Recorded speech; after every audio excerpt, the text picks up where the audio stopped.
Hello, we are back. It's another. Oh wait, this isn't what's happening, but what's happening seems like the catchphrase for the show because nobody knows what the hell is happening. It's pretty crazy and out there what's happening, but that's another show entirely. It's the unhype. We are T minus what? Maybe 24 hours. It could be 23 for 5 hours, maybe 26 hours. Amazon might figure out when to launch their show. Who knows when they're going to release it? It might be sometime tomorrow. Winter is coming says it's tomorrow at 8. But Dragon Mount put out a really confusing article about the times, and from what they said, it was going to be at 8 o'clock Eastern time, but then they were going to change it to Friday potentially for episode 6. At least that's what Dragonmount said. Don't quote me on that. who knows? They don't know their head from their ass. They know what they're talking about.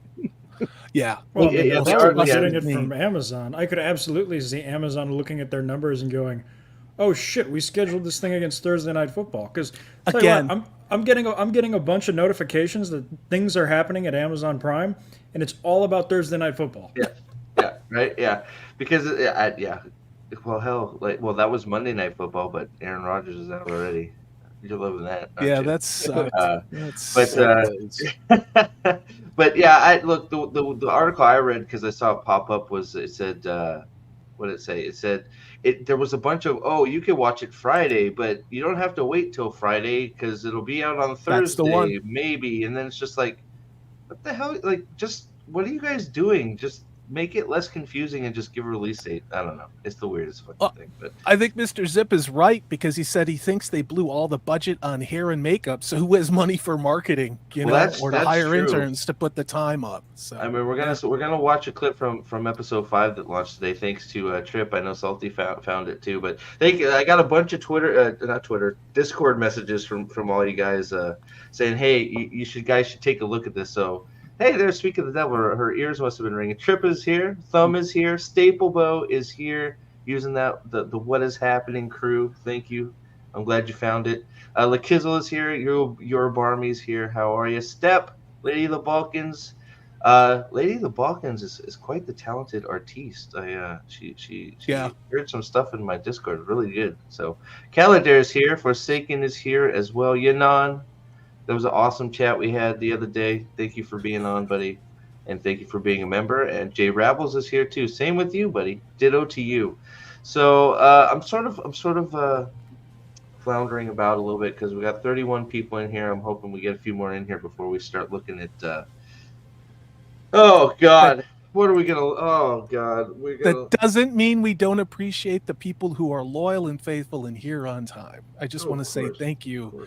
Thank you for being here. And the other thing is, today was Wheel of Time Wednesday, and I kept running that hashtag, and maybe it was me, but did anyone see any Wheel of Time Wednesday anything? Oh, I saw Legitimate some animations. They were from last year. No, okay. Legitimate question. Legitimate question. Like, they released the Screen Rant video that we've got, and that seems to be about it. Yeah, they're really hanging true to their hype machine. Oh, I mean, they had their second release of news regarding the hiring of that one chick that everybody initially thought was going to be Cad Swain, and they said no, it's going to be Elida, but it's apparently news that she's on the cast. Hold on a second, dude. How am I going to shout you out? You won't even freaking come talk to me on this thing, man. This is my brher. He's going to give me shit relentlessly. That's what he does. I actually met him too. What's going on, sir? You don't have to call him sir. You're just gonna encourage him. So what's up, what man? do we call him then? Like asshole. Hey, Dick. Wow. Don't call him Shirley. We haven't got to talk about the show yet. A little bit, but we gotta figure that out because, man, that has. What is it about? What is it about Screen Rant being all the way up Amazon? Like it's Jim Henson and Screen Rant is Kermit the Frog. This is Amazon all the up to the fucking elbow. Well, is Collider and Screen Rant owned by the same company or? Probably, I don't know. I mean, they all Rant, seem to be just going crazy Screen with this Rant stuff.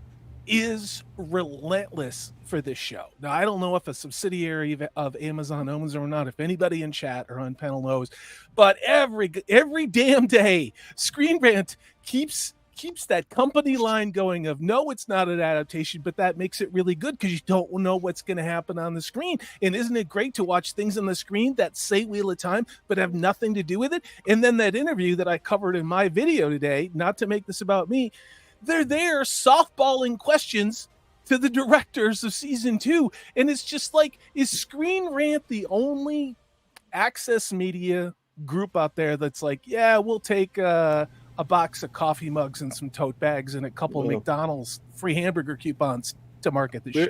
Clearly, what they're doing is they're trying to do Screen their best. Rant and Screen Rant and Collider are both owned by Valnet Inc. Okay. So I don't know if there we go. Valnet is also owned by an Amazon subsidiary, but there at least is something going on behind the scenes there.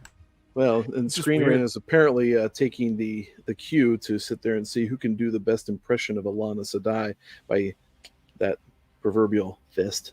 Yeah. I swear to God, I'm going to make a Screen Rant puppet where I can get it all the way to my elbow and work it the way Amazon has been doing for Wheel of Time. Like, I don't think I've seen anything to this degree since the Rings of Power, although they pretended a little bit there. Hold on. So real quick, because I'm glad Ynon brought this up, because that was the other thing I was going to say dropped today. Again, from Fufu Trip herself. IMDb dropped a I think it's a behind the scenes video or a making of. Let me see. Let me not spread false rumors here. Making of season 2 of Wheel of Time. Okay. Now I would share it here, but it's 15 minutes of utter garbage. Like, it's just like, I mean, and I think in the first, I don't know, 10, 15 seconds, every cast member, everybody that's behind, like you have artists and you have costume designers, all they say is, well, this season's real interesting because everybody has this darkness inside of them that they're fighting. Wow. And it's like, I was talking to Nathan earlier today. It's like, no, you've totally missed it. Actually, all of these people are actually pretty darn good people. So they're fighting darkness and they're fighting the shadow, but they are not really, well, not really. They aren't dark. They're innocent and they're good. And that's why they're fighting on the side of the light. So well, that's so bad. It's what happens. What you're seeing presented on the pages is what happens when good people are confronted with darkness, and you see the struggle between light and dark. It's not about sitting there. It's not an inner turmoil thing like they want to sit there and make everything out to be. Rand has enough inner turmoil on his own because he is a faulty individual, but overall he is a wonderful representation of good fighting evil, and how that impacts him is presented on page. It's not an emotional journey. It's a physical and spiritual one. Yeah. With very clear boundaries of what's right and wrong. I think we said this 2 years ago, where what makes this story really good is the ways that Jordan has these characters that are hopelessly outclassed, outgunned, unmanned, get through these situations with these millennia-old, truly evil forces. They're not sitting there talking about their feelings and being emo or listening to the Into the Go Girls and exploring their sexuality as pillow friends. They're actually doing things that matter and learning how to get good and challenging themselves. And sometimes they fail, and sometimes they don't want to do the right thing. They want to run away. That's what makes this story good, is that conflict. Instead, we get Rand ran away. He ran like, I feel like a flock of seagulls should be playing with how Rand took off. I mean, like, but no, he didn't take off. Moraine sent him there, right? I forgot. I'm sorry. Everything has transpired according to her plan, to quote the Emperor from Return of the Jedi. Yeah, and the super salesman's going to be watching Perrin's career with great interest. He looks so stupid. He looks so stupid. Okay, so real quick, shout out to a few more people. So again, brother, if you're watching on the replay, thanks for stopping in, dude. Mule is here. he bravely ran away. Absolutely. Lyle Hammock is in the chat. What's up, my man? I think I said Staple Bow's here, but why not say it again? He's here. Smile a While for Me is here as well. Luther is here. Mule says, "You're confused, Prophet. The Shadow Logos dagger, the one that is super evil but also less deadly than a normal dagger, was feeding off the evil from Matt as much as Matt was feeding off the evil." Well, I thought, wait, hold on. I thought Matt made the dagger evil because he's got so much darkness inside of him. It was only a butter knife before. Oh, okay. Well, I can't wait till the dagger becomes an evil sucker. Nathan's right. Everything. I have the actual prop of the original table knife that they were going to use in the show, that this is a perfectly innocent table knife until bad old Matt Cawthon with his dirty old man and his drunk no good mother got a hold of it. Oh boy. So are we? So we're building here. So we're at 46 people in chat. Thank you. So I don't know if you've seen this. They have a tendency to release these horrible clips a day or two before, and they've done it again. And it's one of those things that you think that, like I've said it a million times now, you think it can't get worse, and it just does. And it's like, and you can see just from this clip that it's about 1:26. I watched 10 minutes of it. 10 minutes. And I turned it off and said, you know what? We're going to have to watch this together because, wow. Okay. So, of course, I'm going to bring it up, but we're not going to quite start it yet. But, of course, it's a clip involving the #1 star of the show, Leandrin. Thank God. What a severe and horrid look to start your clip off with.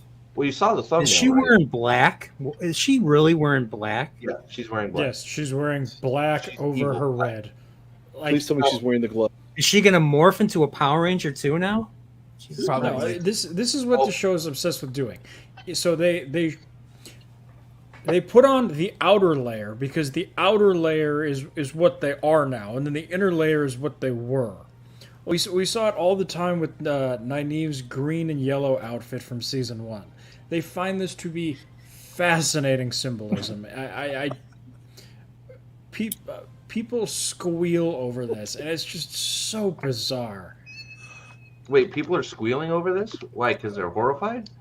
No, because they love that. Oh my God, she's got black over the red. That means she's fully Black Aja now. Like, why is that a good thing? That's so stupid. It's so dumb. Because they're stupid. What do you want me to say? Anybody else getting some heavy-duty Frau Blucke vibes? I'm waiting for someone to say Frau Blucke, a horse to be going. Literally. I have to say, when I saw this initially, the first thing, I didn't even look at her because I'm just tired of looking at this face. What I was looking at is the passed out Elaine that is being carried away here and wondering, they just stayed asleep the whole ways. So did she just keep picking them up and down with the power while Masha and Shin is cruising around the ways, putting them on horses? Again, details. Sorry, don't think about the details. They got through the ways where it's a giant death trap and nobody's gone in there forever because they're scared of a crazy death-eating cloud. Didn't Nynaeve destroy it in season 1 because she's the best at everything? No. She absorbed it, right? So she absorbed part of it. That's why she's stronger now, because she can absorb evil, right? She's creative. I just made that up. Who knows? I wonder if what happens is, because remember we have that combat scene with the Not Damain, is if she dumps their ass in the ways and closes the door, and then there's this scene of the door closing and her laughing as one of them wakes up because we have to do that scene, and then they make their way through the ways. Of course it's Egwene Nynaeve who fights everything, because that's that scene with the lanterns, and then they emerge, they get attacked by the Damain, and then she's on the other side letting them know that they're there. That's about the only thing I can come up with as far as how the hell this works out. But I think you're giving them way too much. I think they're just going to be passed out, because there's The literally entire them passed out. Then they're going to wake up. Sorry, go ahead, Nate. This is kind of an interesting comment, because they didn't take the horses into the ways for this very reason that Mule mentions in last season. But we saw the little 2-second clip of Leandrin exiting the ways with people on horses. Am I remembering that correctly? You are. They have completely ignored that Loyal said you can't take horses in the ways. They've just completely hand waved it away. Mahalaner, member for 2 months. Thank you very much, buddy. And thank you for popping in on the member streams. You got a lot of good input, man. Thank you. With horses not being able to make it through the ways, Leandrin will be carrying these 3 Wonder Girls on her back. I think they just put horses in there, didn't they? Yep, maybe they did. Yeah, probably. Yeah. Maybe. Do you know what I want to see? I want to see the scene where she's like walking down the ways like this, floating them all, and she's like doing this. Like, yeah. She's doing that, and then Mashin Chin comes by and says, "You're a good person." And she's like, "Thanks," and then it flies away again. Oh, sorry, my bad. Sorry. Do we want to give them a taste of some of this dialogue so that they can savor it, sip it it's a 20-year-old single malt scotch? Just take your time with it, because we're gonna go slow because there's a ton to unpack. You're right. Sorry, I didn't mean to talk over you. Here we go. No. I mean, it is baffling how anybody let me make sure the sound let this happen. Right? No. I think that's absolutely who saw this as yeah, done. We one take done. Mwah, we're done. It's this has captured the heart.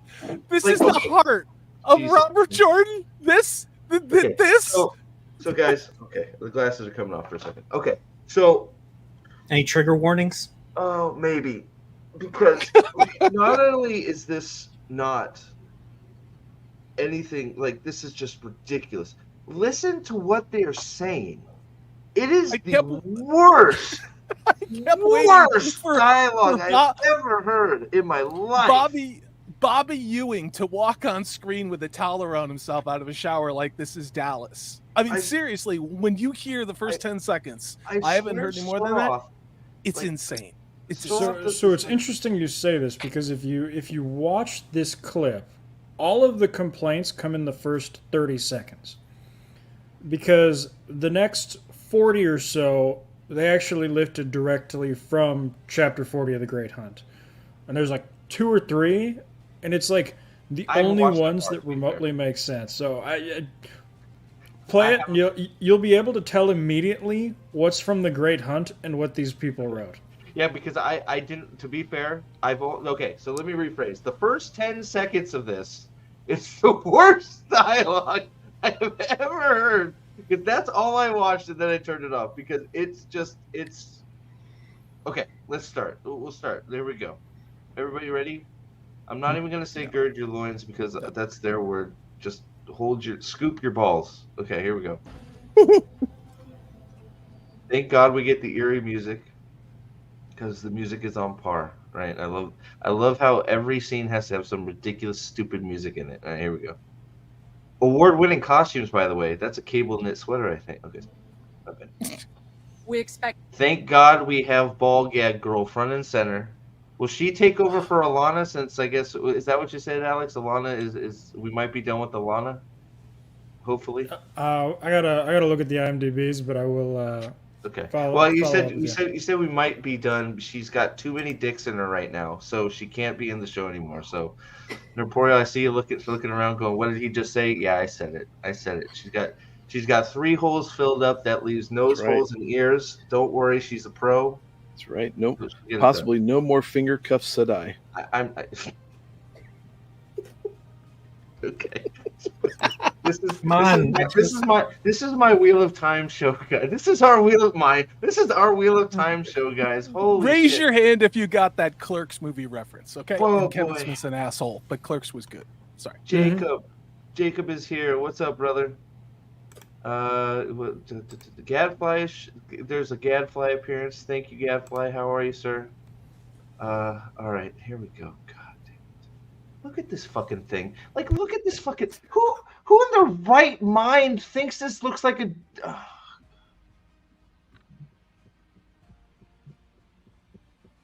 I'm sorry. Okay. Okay, here we go. expected you hours ago. That sounded like she was in the middle of a sentence. I'm gonna back it up, but I just where she took her mask off. Why did she take her mask off? Because she's now in dark mode. Is that what it is? Yeah. And why is the other person not talking for her? Like Exactly. Cal, I don't know. I don't know if I can. I don't know if my heart can take it. This is what Trip loves. Thank you, here. Caitlin Dare. Thank you, Caitlin Dare. Make balls gag great. Well, yeah, they love them.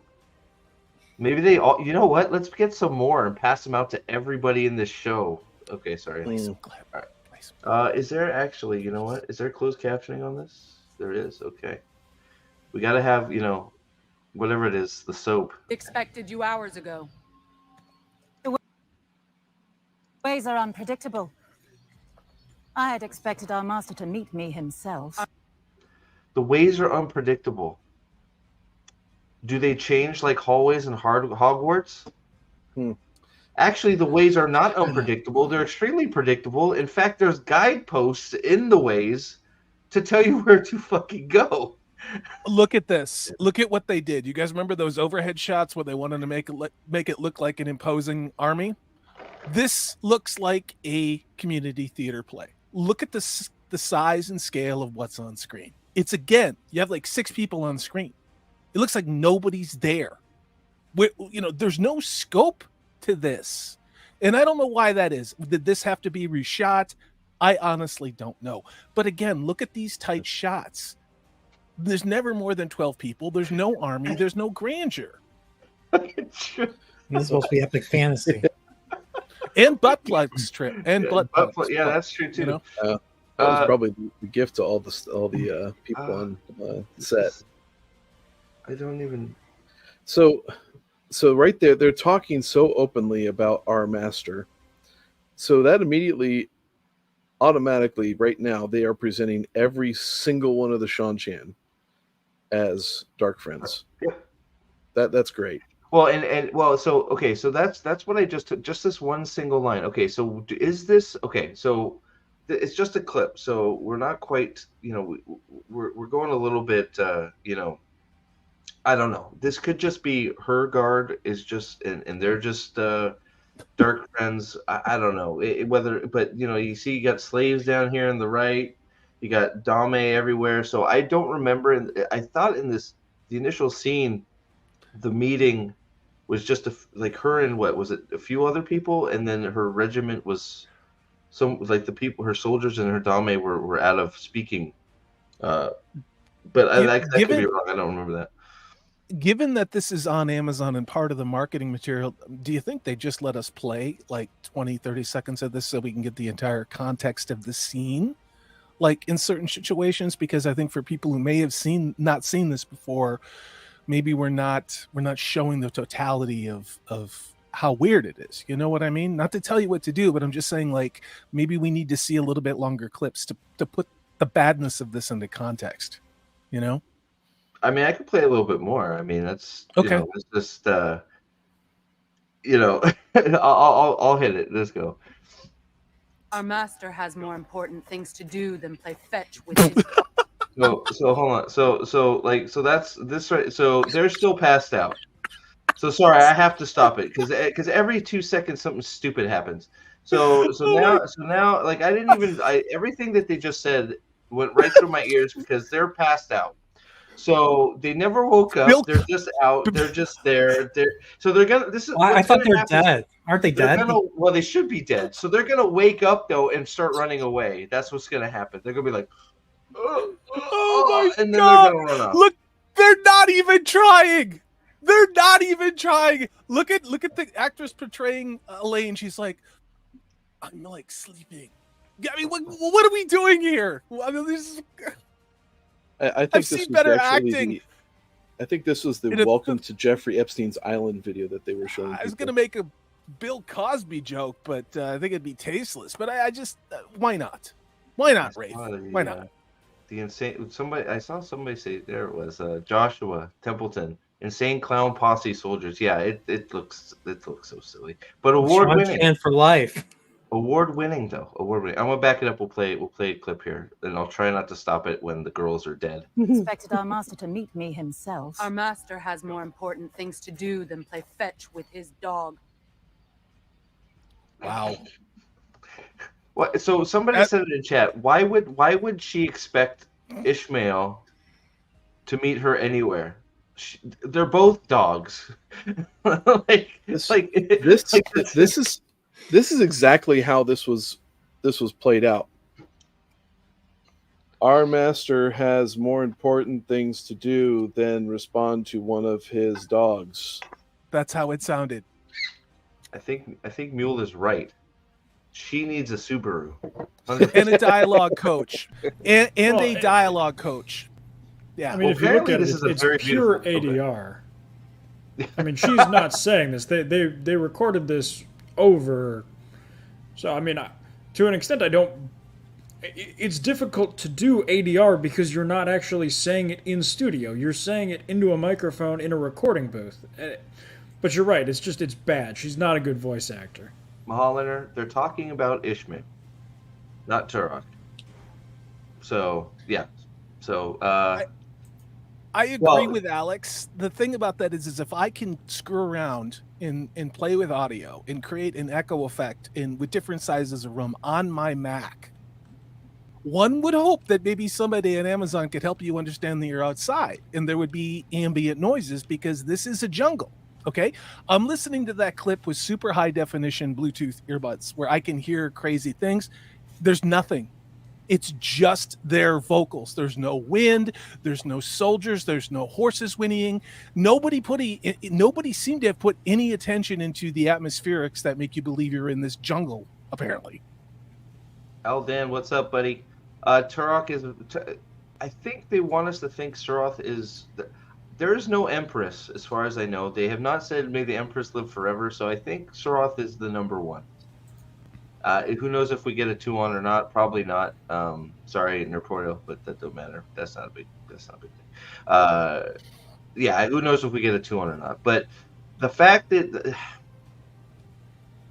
But I just want you to think about where Ishmael is right now. Ishmael is right now, as we speak, while they're having this stupid discussion. You know what the more important thing he has to do? Go give Min orders because she's a dark friend. Just saying. That's where he is. Wouldn't it be nice if he had like a loyal group of people who had devoted themselves to the dark that could go run around and do things for him? Maybe if he had a command structure with lieutenants, and then you could have another rank like of sergeants, and then you had your basically your grab ass and privates running around. Yep.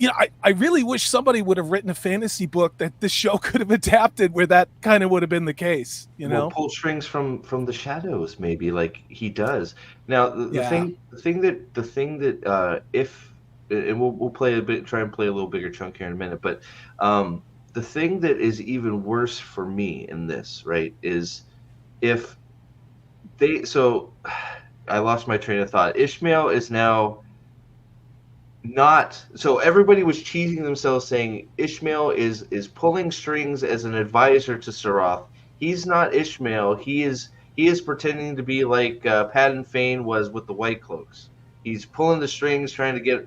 Well, no, they're just openly dark friends. It looks like, and we could be wrong. This could just be her contingent, but I don't think so. We'll see here. But all right, I'll play a little more here unless anybody has anything before we move on. Nope. Yeah, rip the Band-Aid. All right, here we go. So go play fetch with your dog. She's got a binky in her mouth right now. What you do to these women is an abomination. Abomination. Wait a minute. I'm going to keep going. I'm going to play a little more. You want me to wait? What does that have to do with anything that was just said? They're trying to make her sympathetic. Tell me this is not reshot. Tell me that scene we got before where the audio was bad was redone. This seems to have been jammed into another scene because this is where I stopped watching when I saw this clip. I was like, what are we doing? Like literally, what are we doing? Because this makes no sense in the context of the scene that occurred before because they're talking about the Dark One. Like the Dark One has a HR department and you're sexually harassing the young novices. I mean, what are we doing here? Well, Go ahead. Yes, Nate, I mean she's a go she's a dark friend. I mean her entire life is dedicated to, basically enslaving the world to the Dark One's will. But she draws the line at being mean to women. Like, come on, guys, let her be a bad guy. Has 2-1 been cast? Yeah, they cast my her. bad. Sorry. Go ahead, Nate. And if she thinks this is such an abomination, then why in the hell did she bring Elaine and Egwene and Nincompoop? Don't ask questions. Just consume. It's an emotional journey. She's just following orders. Okay, so probably any chance we could watch the clip through once and then come back and break it down. You know what? Let's try it. We'll see if the stream goes down. It's your fault, Dave Z, dude. Okay, so let's try and watch it through. What's the over-under? See what they do. I have enough stuff Even in money. front of it here. Maybe if I Even do money. this, maybe That's if I do that might. I mean, do you think, which just one do you throw think's up better? again. This one? Probably this That one. The one's one where better. we're all on the bottom. The one we're on the bottom. Oh, that's gross.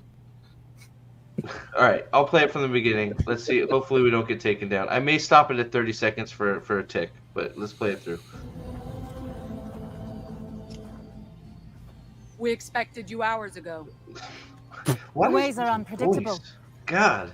I had expected our master to meet me himself. Our master has more important things to do than play fetch with his dog. What you do to these women is an abomination. Perhaps the Shan-Chan should learn proper respect for the One Power. All right, I'm gonna stop it there for a second. This Pause, so please don't turn the Dramatic sound off. No, it's okay, Dave. If I have to, I'll just cut it out in the back end. It's okay. We should be fine. We're not. It's just a YouTube video. We should be fine. If God, not, that then look. Oh, turn off the sound and act it out. I do have a can't. scratching voice. we, I do have. I a can't. scratching- we would be much better at it.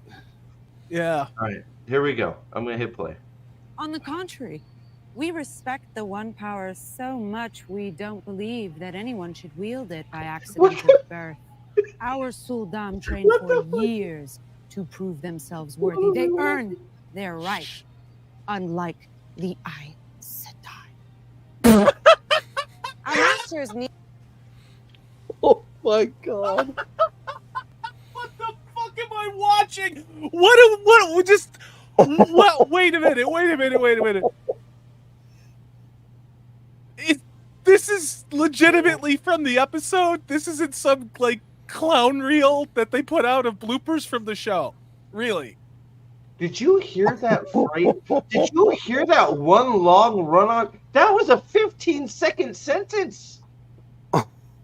Luther, I'm with you. You're a barmy. You're weird. We'll just say that. But I love you. This is so hard to review because we watch this and then we struggle watching this together, and then to have to go back and literally step into this chamber of I don't have the words. It's beneath mediocrity. It's beneath contempt, and just watching it makes my skin crawl because it's so terrible. There it is. Luther got it for me. What is happening? Thank you. What is happening, Nick Foley? Or is it Filoni? Thank you. Elena wants you to play that scene back once because I think we're gonna play it all back. Too So, I'll do it. Okay. Yeah, fuck it. We'll just go. You want the whole sentence? Why the fuck not? None of it makes sense. We might as well do it. All right, here we go. We'll go back to where she says, "Fuck you, bitch," and then Saroth goes, "No, fuck you, bitch," and then she goes, "No, fuck you, bitch." All right, here we go. What you do to these women is an abomination. Perhaps the Shan-Chan should learn proper respect for the One Power. On the contrary, we respect the One Power so much we don't believe that anyone should wield it by accident of birth. Our Suldam trained for years to prove themselves worthy. They earn their right, unlike the Aes Sedai. It's like the Borg Queen. It's like the Borg Queen with a bat toupee. That's all I'm getting here. You're not wrong. Jesus. That bald cap. It's award-winning, like Alex. It's Award-winning. like Coneheads. The 1970. We need to put her with the Coneheads from the 70s SNL. Oh, no, She looks like that's another prop they borrowed from that set. She looks like one of the Telosians from the original Star Trek, the Cage. She can make these illusions. Guys. They can't even get the makeup right. Like the latex prosthetic is the wrong color for the skin on her face, and nobody cares. Like, nobody cares. Guys, that is one big cranium. Damn. Are you guys making fun of the award-winning costumes of the Wheel of Time TV show on Amazon Prime? They won awards, guys. Come on. They can't even glue the freaking faux hawk to her bald cap on straight. Look at it. It's crooked. So this is important. No. So, because Pip also mentioned this too.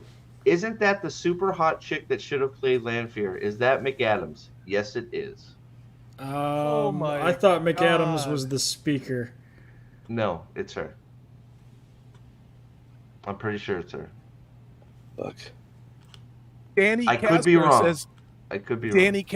Danny Castro says that's Megamind's long lost sister. I think. Oh, you're right. You're right. That is McAdams. We have another eagle-eyed viewer. What happened to Suroth's fingernails? Well, they're not clipped. They are now Wolverine claws.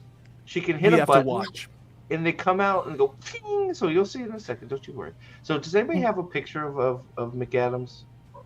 Who is it? Which McAdams? I forget her Karima first name. McAdams. Oh, Karina. I'll pull it up. Go ahead. You guys keep going. Because she is smoking. And, yeah. Except all right. here. All right. Continuing on. Oh, boy. Our master's needs will They're change accurate at with that time. length, yeah. Oh, yeah. And all Marath Damane.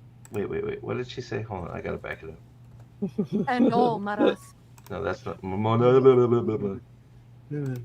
Our master needs what? To masturbate? What? Okay, here we go.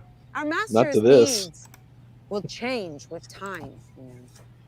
And all Marath Damane will be leashed eventually. Perhaps I will be the one to place the collar around your lovely throat. That's from the Our book. master's needs will change. I'll remind you of it on the day you kneel to me.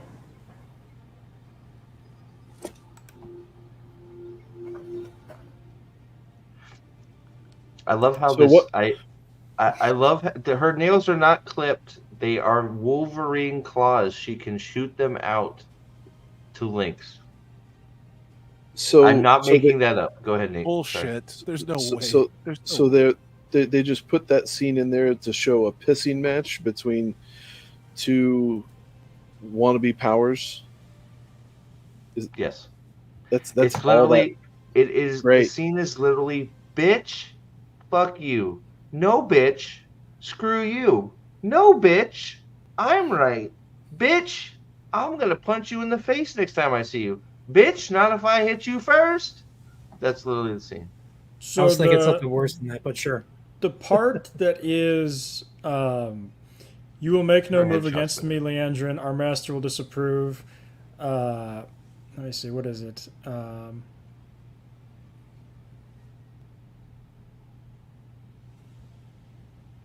We both fear him, yet even our master's needs will change with time. All Marath Damani will be leashed eventually. Perhaps I will be the one who places the collar around your lovely throat.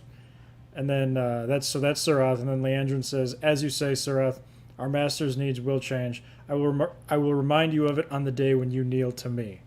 So that's right out of the books. The problem is less the dialogue, and first of all, the acting, which is not great. But second of all, is Leandrin having her, you treat women bad diatribe before really kind of takes the sting out of it. Yeah. Yeah, she's not evil. I mean, and that's why I say I really think that this stuff was reshot because of the editorial process at Amazon, where somebody said, whoa, whoa, whoa, whoa, whoa, wait a minute. You've got a woman who looks like a gender studies professor doing things that are bad. We can't have that. She still has to respect all women. Hashtag Me Too Aes Sedai. It's that level of fuck you suspending your disbelief. We have to put our agenda in every scene. Do you guys think I'm crazy, or do you think that's what happened, or is just shit writing?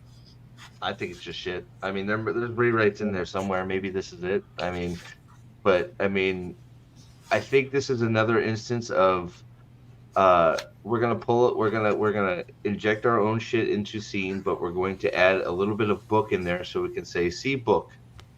See, there's book here, and now we're going to jam our own crap in here. So, but I mean, that could involve some rewrites in there. I mean, who knows? But it's one of those. I think a lot of this is probably, I mean, to a certain level baked in. I don't know, just because it's like, you know, somehow Leandrin has become the main character of The Great Hunt.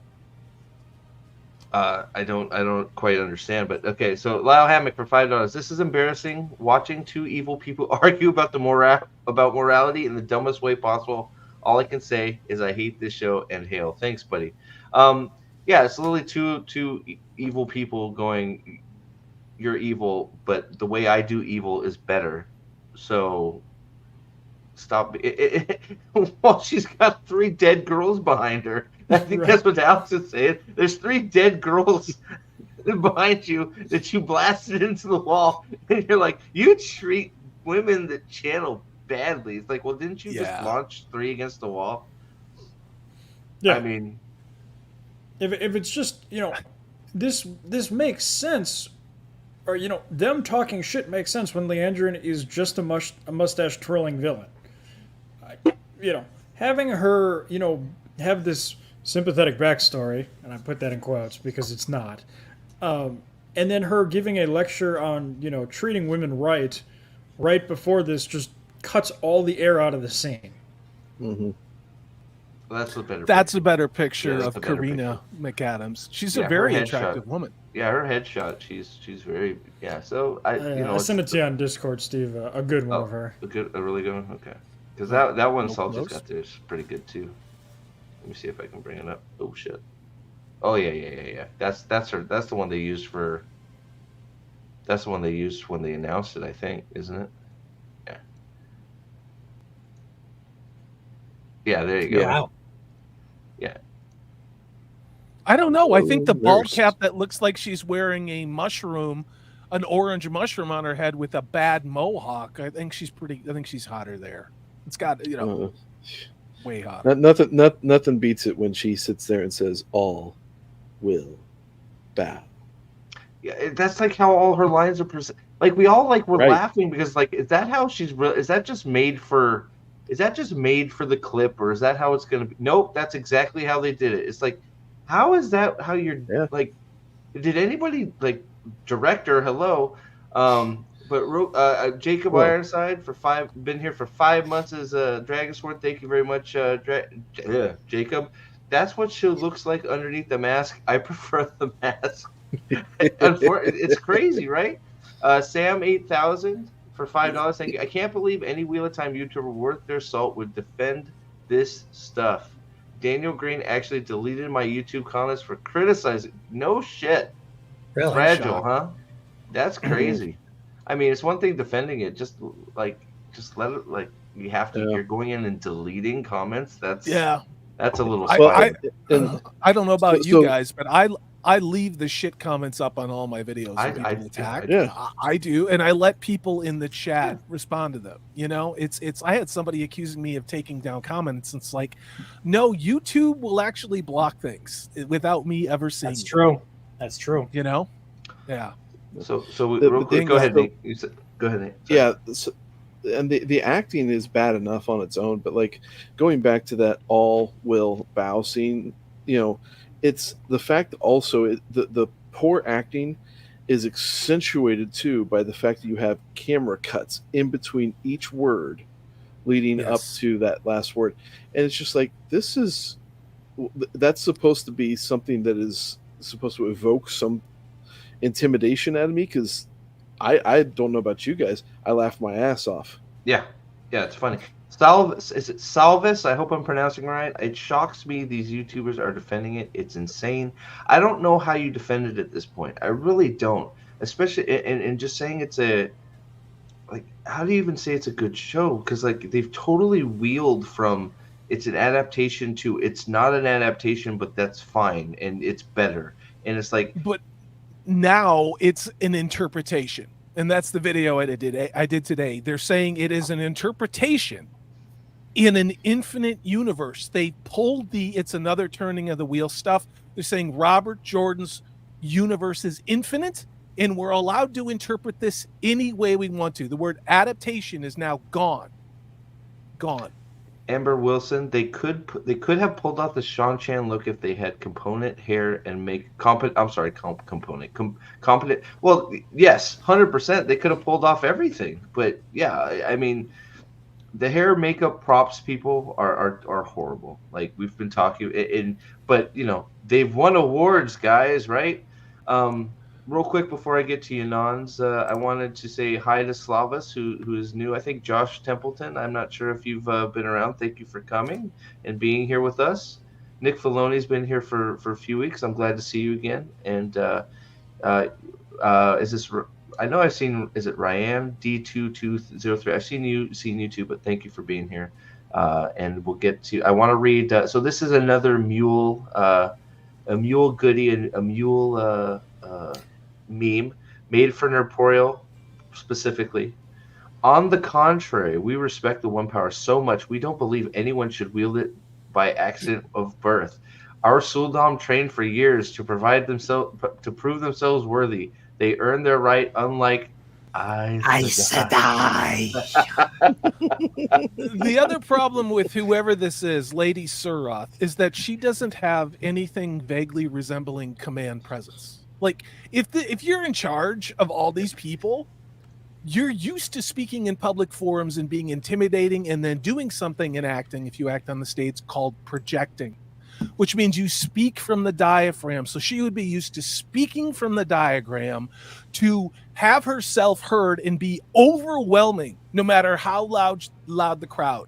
What we have here is somebody, again, sounding like they're having a conversation across the table from someone else. It's really hard to take these lines seriously. I think we could read that dialogue and bring in a female YouTuber like Mags who could read it probably a lot better with what I just said with the appropriate direction. So, I mean, did they really just go through the motions of doing this shit and not even bother to think about this? A legitimate question. Because how else do you explain this? How? I mean, that's the problem with doing all this stuff ADR is, you know, the person isn't on the set. They're recording it in a booth somewhere. So, you know, it's really up to the, you know, the director and the vocal coach to make sure that audio fits, and it doesn't here.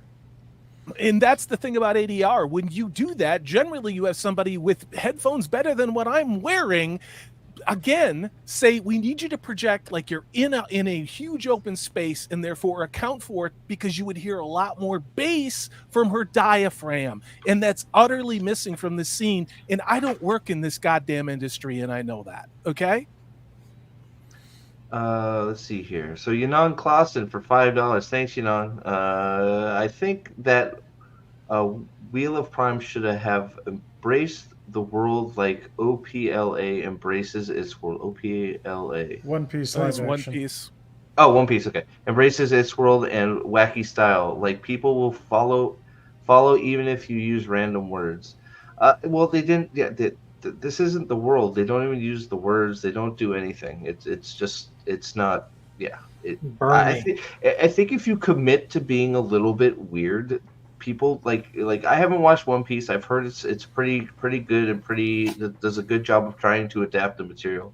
If you're a little goofy and over the top, that's because that's what the material is and that's what people like, and that's why there's fans, and those fans got created because that was their style. So follow the style, even if it's not completely one-to-one, and you're fine.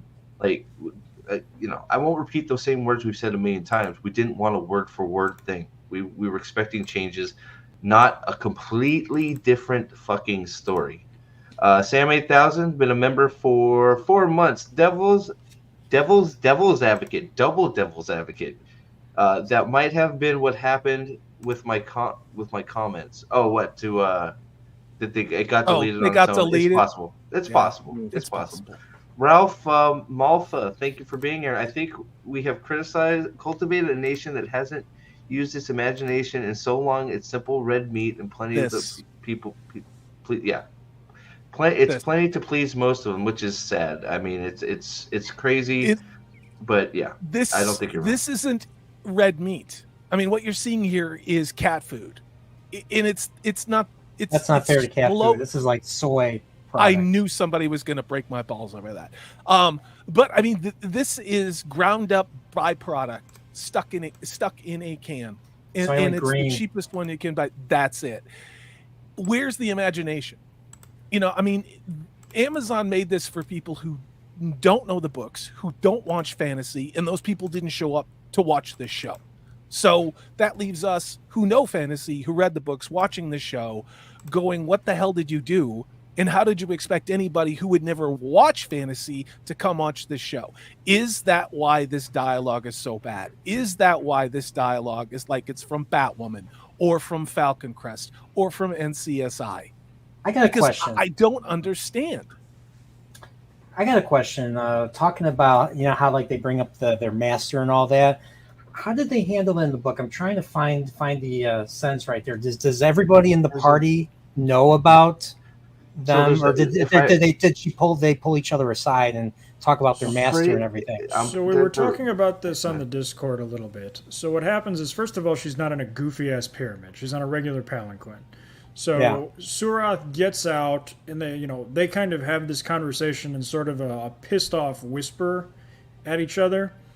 And there are still problems with this. The only way this really even sort of makes sense is if you assume that the rest of the Shanshan think that Leandrin is not an Aes Sedai that she can't channel, or you assume that everyone here is a dark friend, or you assume the Shanshan society is just so fucked up that nobody's going to snitch on Surath for fear of retaliation.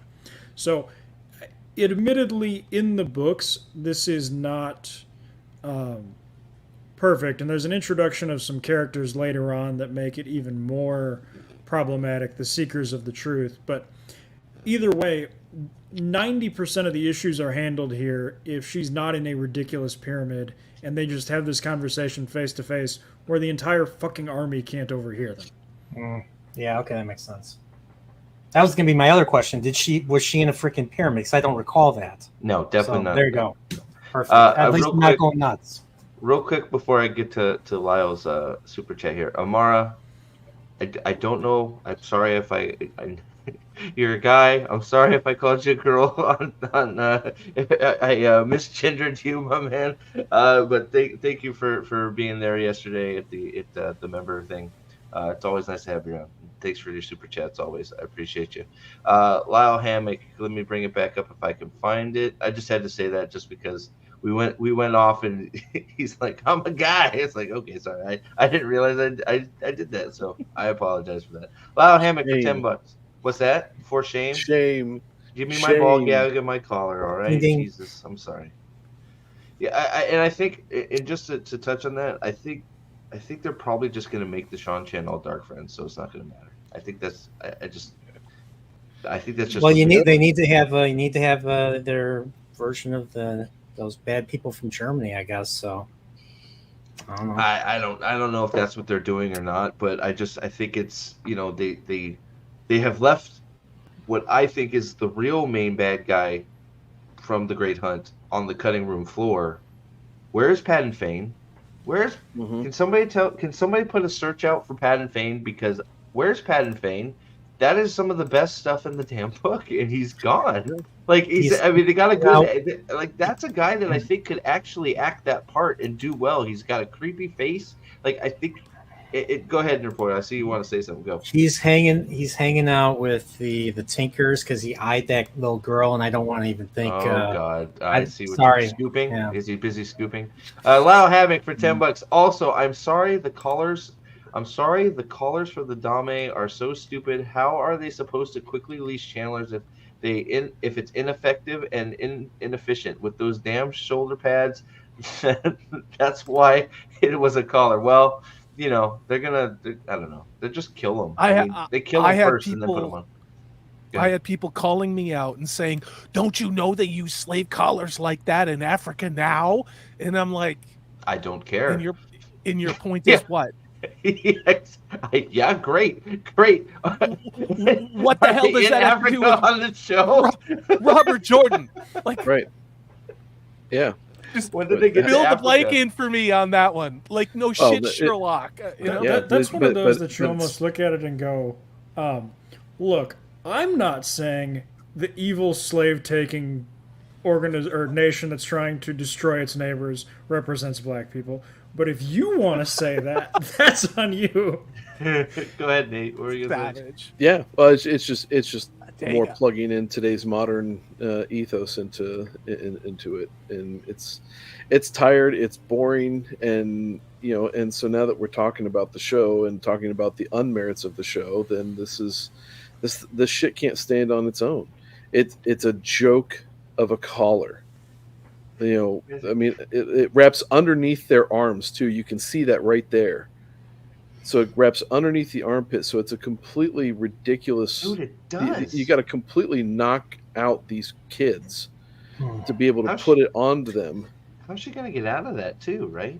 So that's the thing. What they're saying is that the only way you can get out of it, and I've heard this rumor, is that death is the only way to get out of it. Oh, please let it be so. Please let Egwene's gonna die again and come back. I love this. Please, where are we hearing this rumor? I can't remember where I saw it, but it was a while back. But no, you're right. They are wearing fucking football shoulder pads, and it's ridiculous. My question is this: do you think all three of them will be collared? Because in the book, Elaine and Nynaeve managed to get away. Well, we've seen a clip of Nynaeve and Elaine running off, so it's just and the only reason we know, we have the Egwene scene of her actually collared, so so I think they're gonna get.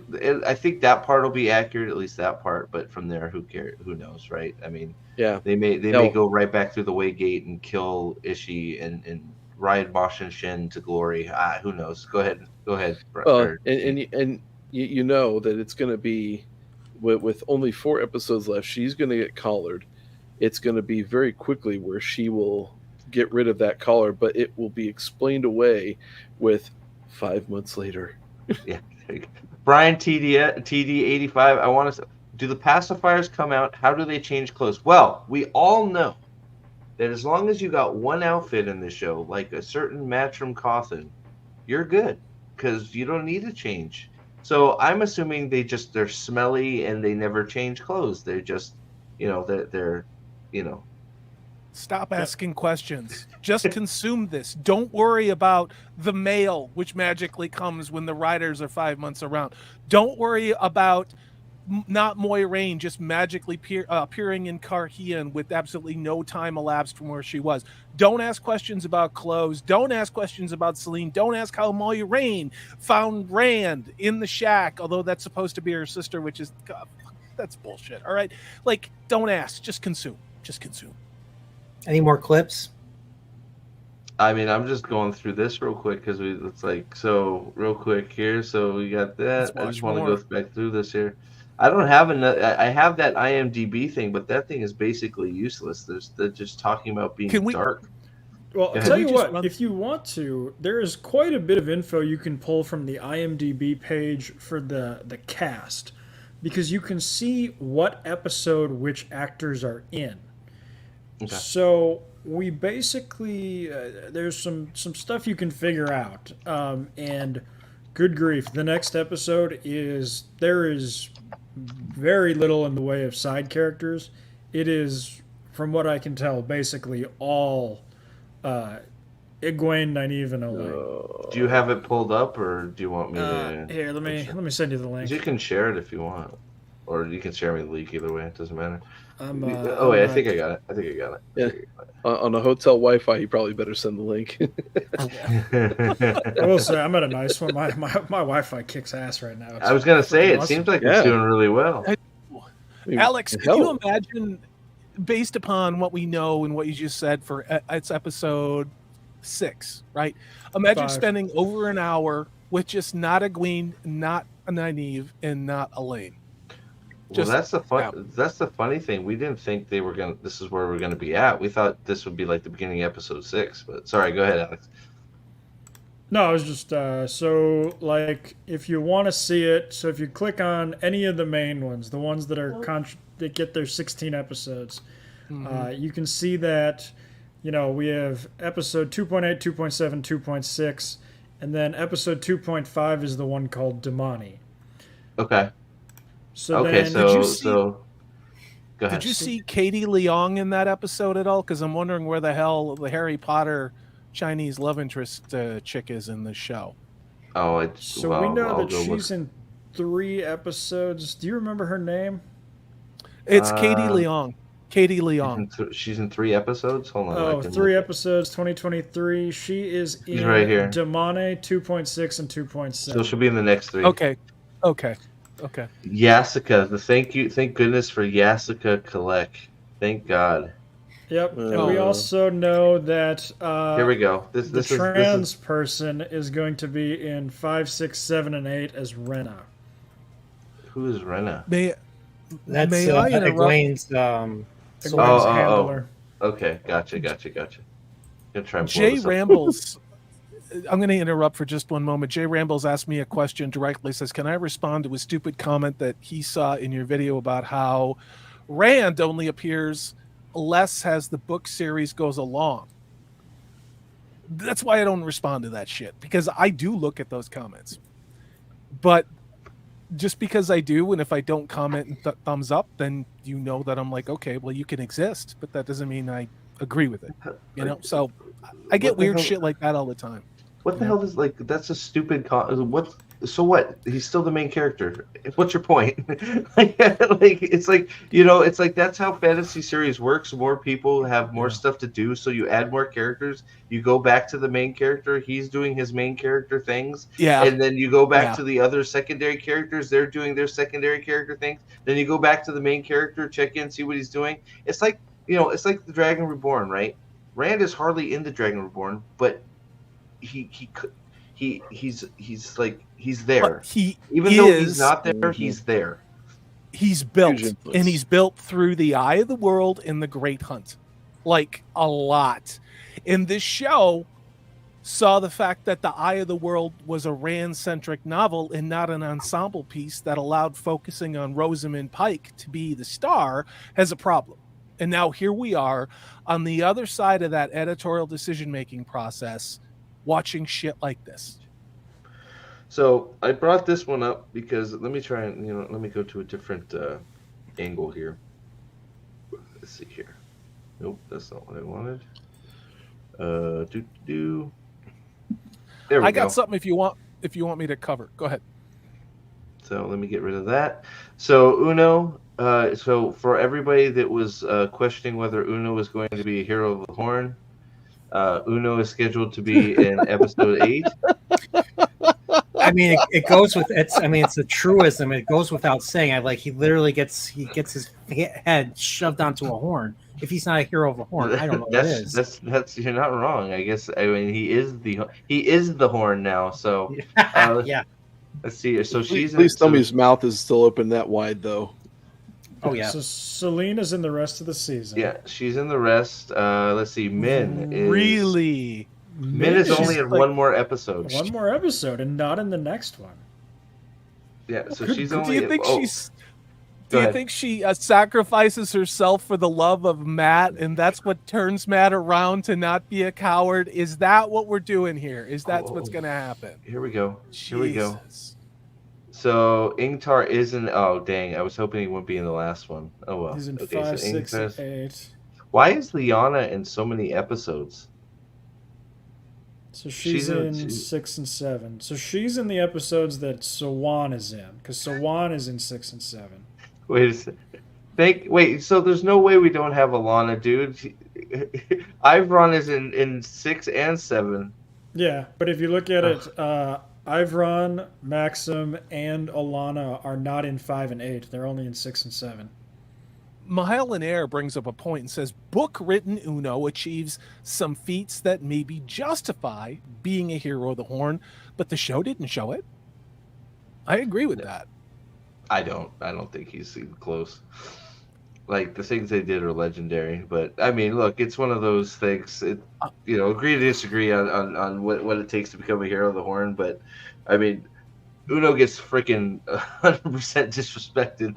That's all I know for sure. Is it's ridiculous the amount of disrespect they've shown Uno and Ingtar, and Mason is pretty good. He's doing. Which episode did they cut Loyal out of? Loyal is in the next one. So Loyal isn't gonna. He's in 6, 7, and 8. He's not. So he's in Dame too. No, he's in all of them. It says. So I'm looking at him. So he's in 7 of the 8 episodes. Yeah. So he wasn't in the last one. He wasn't. That's right. Okay. So they cut Loyal out of 4 so that they wouldn't have to give him main character billing. Because you get main character billing if you're in every episode. Wait, the main character isn't in the last episode? I can't believe it. Yep, no Leandrin in 8. Is she gonna be dead? Would they actually do that? Of course. Is she gonna? Dude, I am wondering. Is she getting Ingtar? Is she doing it? I am wondering if we're not gonna get Ingtar's arc at 7. Yeah. Oh my gosh. You could totally see it. She's clearly disgusted by the Dark One's actions in enslaving those women. Mule says, so in episode 6 and 7, after Nynaeve is missing from the tower, presumably, the tower is what? Freaking out about Nynaeve being missing because she could most likely be the dragon. I think that's interesting. It will be interesting to see what Rafe Judkins wrote as filler for this. An interesting meaning, numbingly, mind-numbingly, soul-destroyingly bad. So Jacob sent me this. Jacob Ironside, I felt that I needed to share. There you go. That's pretty close. I think that's pretty good. It's pretty close. I mean, it's exactly what I was pictured Sean Chan looking like. That's for sure. But thanks, Jacob. So they're not going to be riding big insects, I'm guessing, or any of the mythical beasts.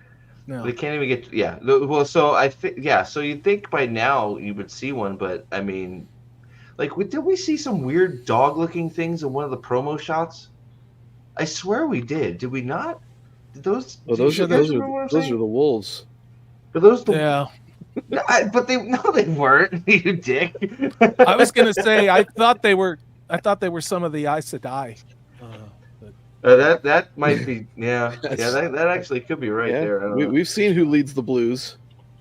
Oh boy. It's true. Oh boy. Man. Actually, is she in this? Does she get captured? Who? I don't know. I heard a rumor that the man-looking Irish blue from the first season gets captured in one of these. Oh my god! Really? Logain is in episode 6 and 7, by the way. Thank God. Yeah. Let's see here. Yeah. It's Dave Z Dude wants to know what we think Logain's going to be doing. Well, probably escaping from the nut house. And they'll just create a whole other arc for him somehow that won't make any goddamn sense. Or maybe he's the one that burns down Carrion. Who knows? It won't make any sense, though. God, just give me a 3-minute montage of Rand training with.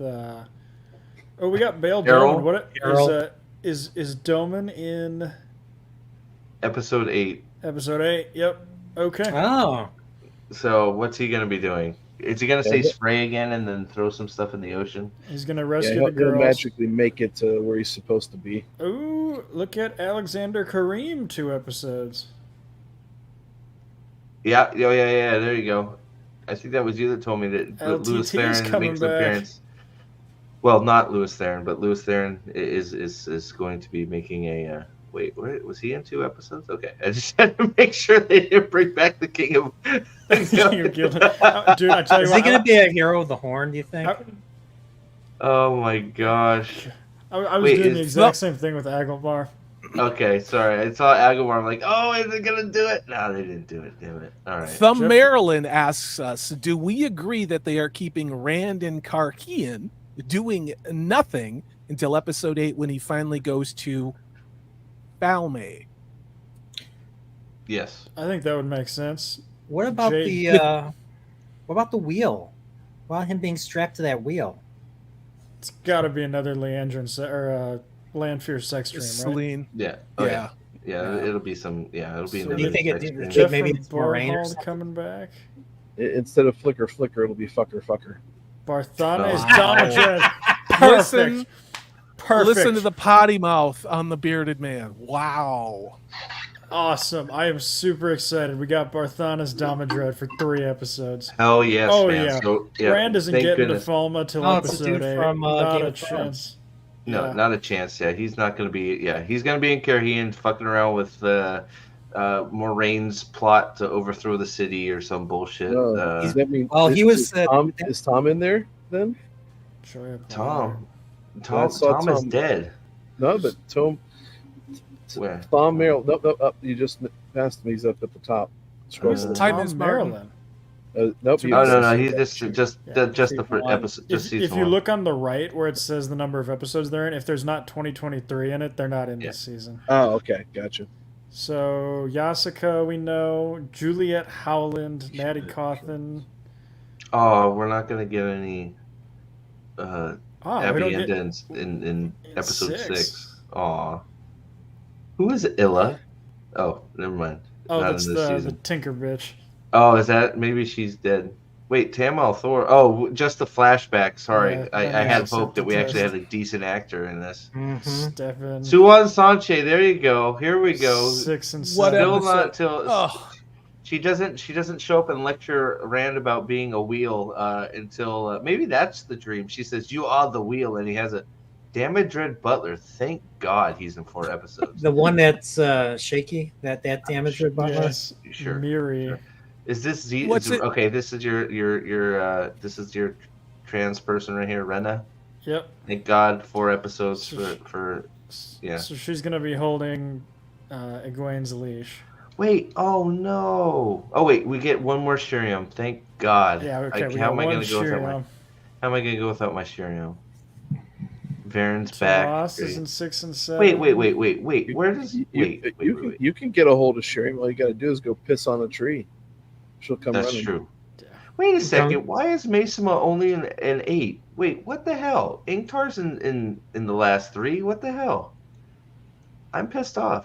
Emin Valda is in episode. Thank goodness. The next 2 episodes. Valda's in 5 and 8. 5 and 8. Sorry, not the next 2. What But the hell is Wow. There's no way they let Avienda truck Valda, is there? he'll run away. He'll run away. Him and Dane will run away. After she kills all of them. So no Varen in 8. What about Elias? Oh wait, this is Pat and Fane. Yeah, so we get. Oh, he's he's making an appearance. What a holy crap! An 8. Wow. They give him a credit for episode 1. It's gonna be so quick. It's.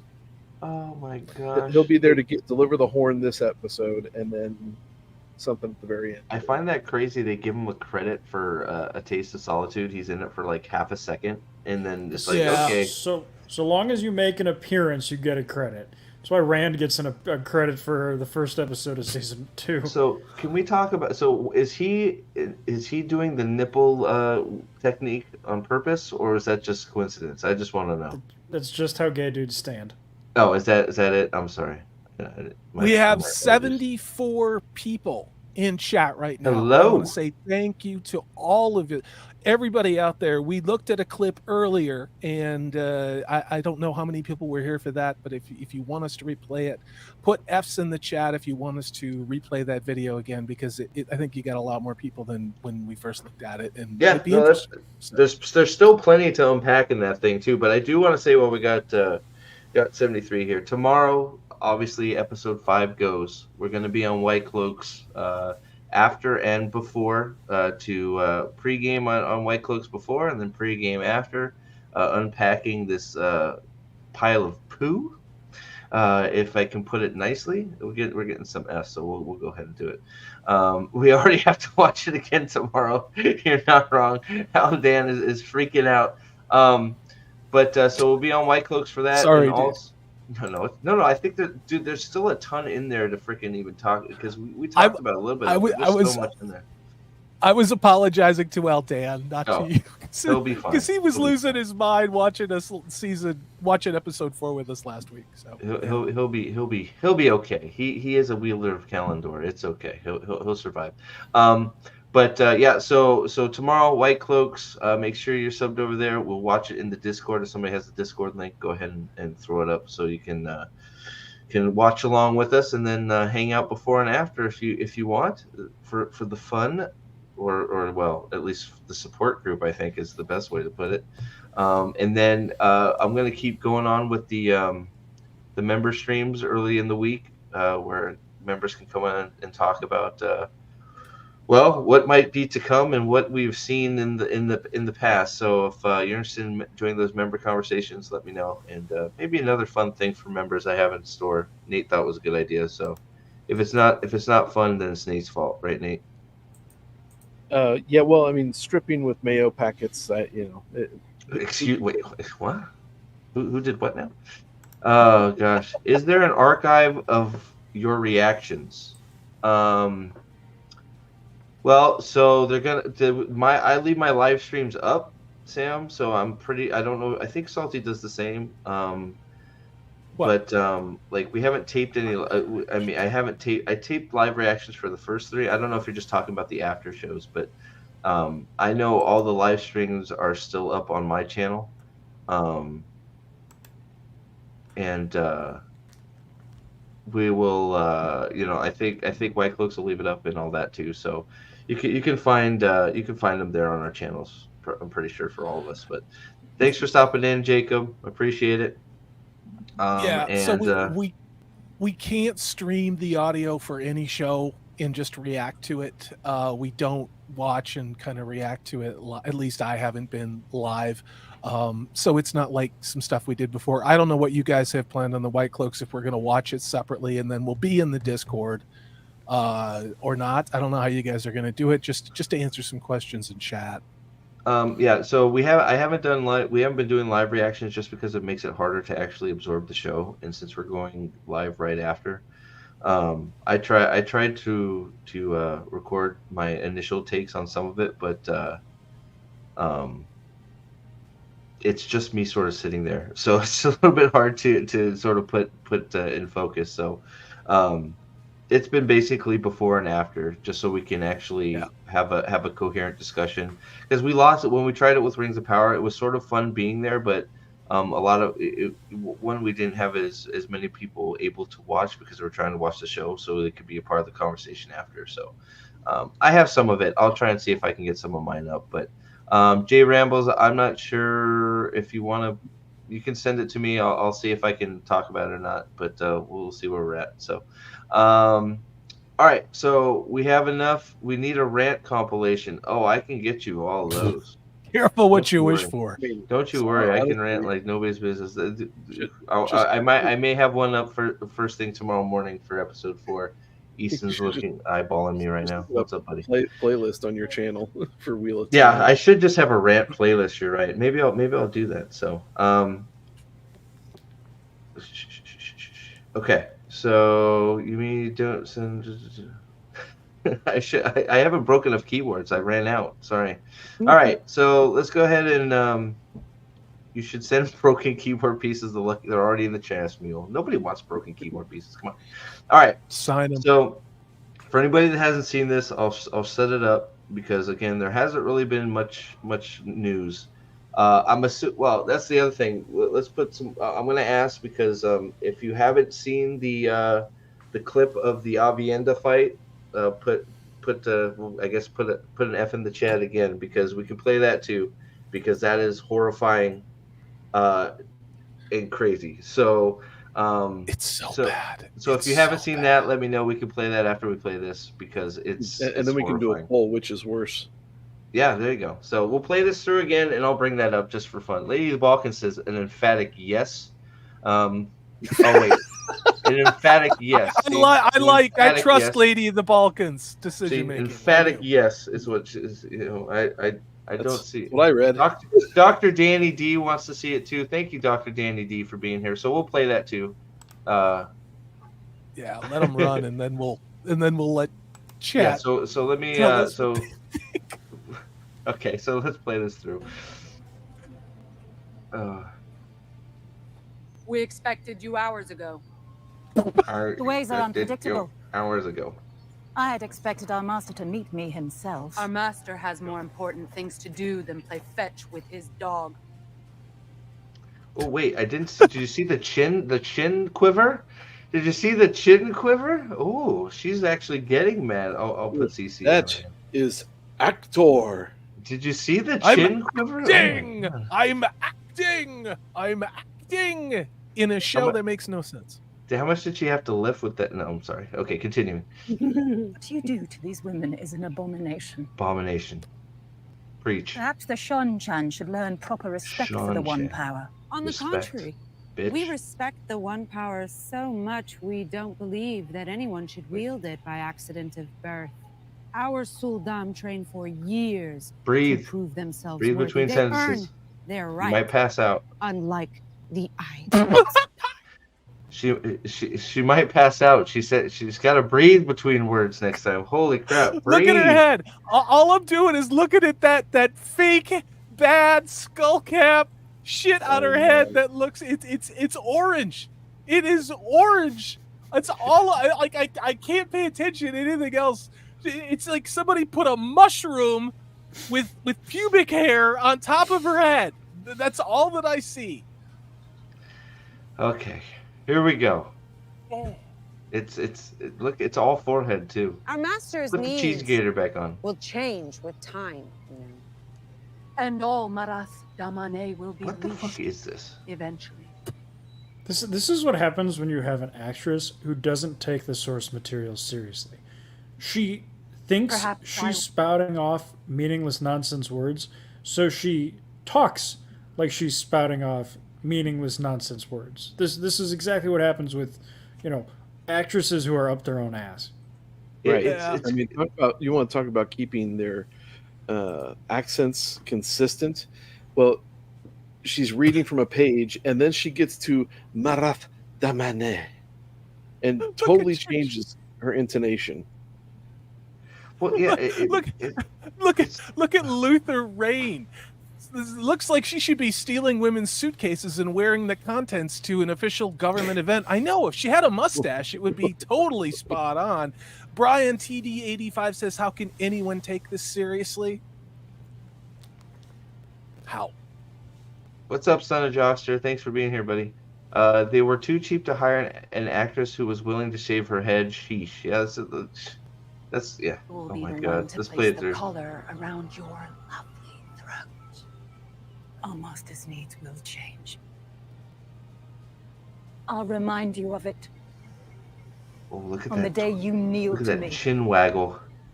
She's trying. I mean, I have nothing but empathy for the actress that's playing Leandrin. I've seen some interviews with her, and she's actually quite charming and nice, and it changed my perspective of her. Again, you have to lay the blame for this at the showrunner the writer level. And even the video I did today was the directors.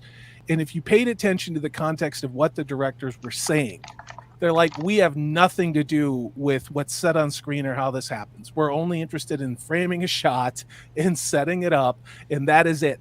Like, we are not responsible for what you're seeing. We just do what we're told. So basically one take is what you're saying?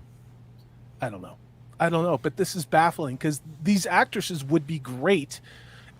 I don't know about the one playing Lady Suroth, but so many of these women and men who were cast in these roles would be, I think, pretty good if they had a decent story. The problem is they don't have a decent story, and you can see they're struggling to deliver lines, which make absolutely no goddamn sense at all. It seems like they're not getting any direction either. I don't know what it is.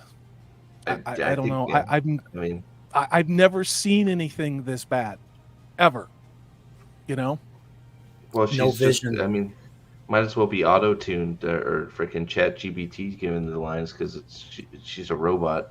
But we've said that a million times. There's a lot of good actors and actresses in this that are just being failed by the dialogue and the acting, and the directing and all that stuff, the choreography, all of it. It's just it's not their fault. We feel bad for them because some of them are, great actors and actresses in their own right. So, but it's like if you're to tell me that the woman playing Suroth is a great actress, I'd be like, how do you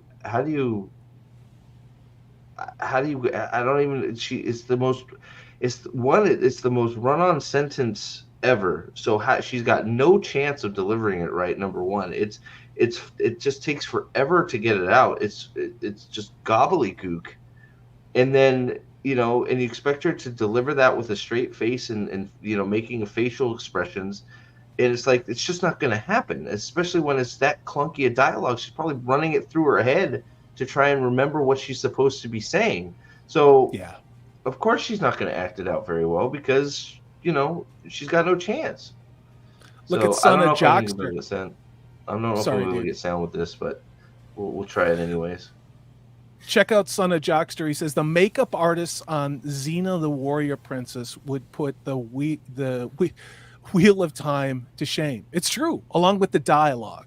How does Xena the Warrior Princess look more like a believable fantasy world than this show? See, I almost think we're looking at this the wrong way. Like, you have to be a very talented makeup artist to make Karima here look ugly. Like, the same thing with the Leanne actress. Like, they are putting in serious work to make them look worse. Like, you're right. You're right. I don't care about the Sean Chen accent thing. I'd actually almost rather not have it in there because her speaker tried to do it and it sounded ridiculous. So let's let them talk. I don't it's the smallest problem on the giant list, right? It's like if this was like a really good production, then it's like, okay, cool. Like if you can get the accents right, great. Right now, I just want dialogue that makes sense, that's delivered like it's actually a person talking, and not you. You're good. If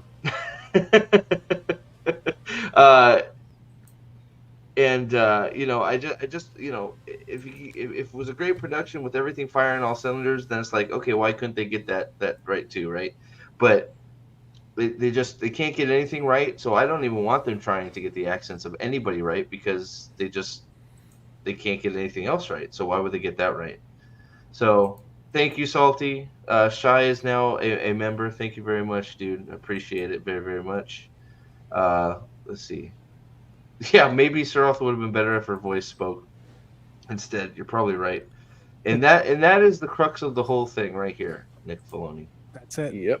And we weren't being very, we weren't asking for it word for word. All of us said it. Just give us our storylines. Like, be faithful. If you got to make some changes because of this, that, and the other, we'll probably actually be pretty understanding about it. If you just keep the heart of the story there, and it's gone so far off the rails, you can't even recognize what it was. Go ahead, Salty. I'm sorry, you were saying something. No. I've got a 30-second video clip. Hold on. I got a 30-second. Let me set it up. But this is a 30-second video clip that I clipped. And these are the directors of season 2 because the writers and the actors can't talk about the show because of strikes, right? So these two directors came out and they dropped something that I put in my video today, and I'm not in it. It's just them talking. But I think it helps to put into context what we're looking at. And it's 30 seconds long, Steve, if you just want to grab it. Then there's no copyright words at all.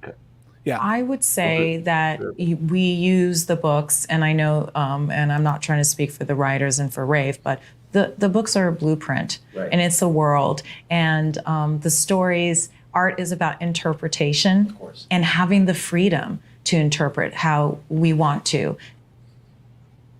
Art is about interpretation and having the freedom to interpret how we want to.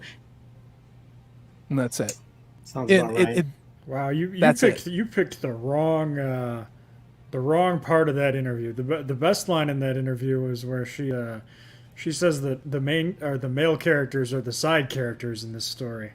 Yeah, I know. I There's a lot in that interview. Fair. There's a lot.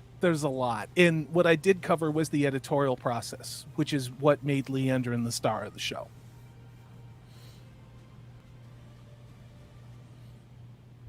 I think Steve, you're on mute, dude.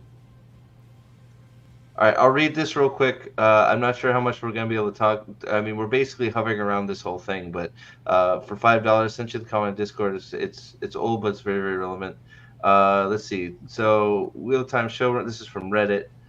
There's actually a bunch of stuff from book 1 that we hit in season 2 already. The things from book 2 and 3 that we have plans to hit later if we're lucky enough to get there. I think when you're adapting it as a series, you have so much production budgetary constraints that you have to be prepped to remix things a little. It's sadly rare that you can do scene for scene from the books and the same characters in the same place and anything with the same lines as the same moment in the books. Often when does those things have to be swapped out? So yeah. What is the context of that? Who said that? It's just that's from Reddit. That's an Ask Me Anything from Ray. Okay. So Rafe Judkins said he would not do a one-to-one adaptation of this book. Brandon Sanderson confirmed that his vision was to create an ensemble piece based around Rosamund Pike. The executive behind this show said that this story only came to alive to him because it wasn't based on Rand al'Thor, because it was based on an ensemble cast. So what we're getting are purely manufactured scenes. Brandon Sanderson even said that do everything they can to not make the story about Rand al'Thor. Now here we are, 12 episodes into season 1 and now into season 2. This is why it is the way that it is. This is what Amazon wanted. Mule sharing another meme. Wheel of Prime Dame playset. Plug it in and you'll no longer have to defend this show at parties. Ouch. Add $9.95 for optional posterior adapter. Well, I don't know how you're not adding $9.95 immediately, everybody. So, all right. So let me get back to this real quick. There it Sanguine is. Yumi just crushed it. I think it's how we all feel. Budget constraints equal how much the directors can pocket. But Right. Yeah. Well, their vacations, right? They're in Morocco. They're shooting here. They're going to beaches. They're having parties. They're doing all of this. I mean, they have enough budget to tear down sets and rebuild them twice, 3 times, whatever, right? So, no, Sanderson, I don't think he said much of anything. I don't think he will say. I doubt. If he's smart, he'll keep staying quiet, and I think that's probably what he'll do. I mean, he's streaming during the time window when the show is on, so I don't, I don't see that changing much. I would be stunned if Sanderson does not have a non-disparagement clause with Amazon at this point. Yeah, I agree. He said that he didn't, but come on. No. Yeah. He said that he didn't 2 years ago. We are now far enough along in the negotiations of his properties with Amazon that it's I would be stunned if he didn't. You're probably right. Flights to London aren't paid either, but whatever. All right. So if you haven't seen this, is this it? Yeah. We'll get to. So this is the one. This is the preview from Amazon Prime, the extras tab. So here we go. I don't know if you're gonna be able to hear it because it's through Amazon's player, which is garbage. So I will try my best. Okay. Here we go. Can anybody hear it or no? Okay, I'm going to try something. All right. Okay. Ready? Here we go. You did not defeat the Dark One at the Eye of the World. You set his strongest lieutenant free, the leader of the Crusade. Now Ishamael is loose, and he has released Malphia. It's so dark, though. So I'm sorry, I have to. We have to stop it there because yes, you did see. You did. Your eyes are not deceiving you. If you haven't seen this is Selene galloping on a horse whipping it with the one power. Thank God we have that scene, right? Because I haven't seen a better use of the one power than to whip the shit out of a horse. So now we have animal abuse, but that's fine, I guess, right? Oh, there's plenty of time for teleporting, Elena. I can't wait for her. So I know, Elena, I know you and me are waiting for this just almost as much as I'm waiting for Werewolf Perrin and now Elias. We got to put them together. But Land Fear of Mars has to happen. If it doesn't happen, Land Fear and Rand of Mars, I will be utterly disappointed. Somebody please make me a meme of Land Fear and Rand of Mars, because I'm ready for it. I'm ready for it. So I saw you ask earlier, Elena. I didn't miss it. Just juggling a lot of Land Fear of Mars. Yes. All right. I'm playing it through my speakers. So I'll play it through a little bit more, and then we can look at the horribly dark, terrible fight scene with a million flippy kicks in it. Here we go. So Land Fear can't travel then if she's riding on a horse like this. Yeah, apparently she can't travel. Yeah, she's a horse beater instead. Did Pips get a credit for it? For what? For being the horse that gets whipped. Oh, maybe that is Pips? That'd be great. Can it be Pips? Let's make it Pips. Yeah, I think it's Pips. Pips confirmed. Okay, here we go. Yep. All right. Sorry, I'm having to go through my speaker because Amazon sucks. If he releases them all, then we have no hope of winning the last fight. With this, the whole world will be. Last time he touched that cage, had his arm broken and practically ripped off. Don't trust naive. Gold dead. Do you like to go?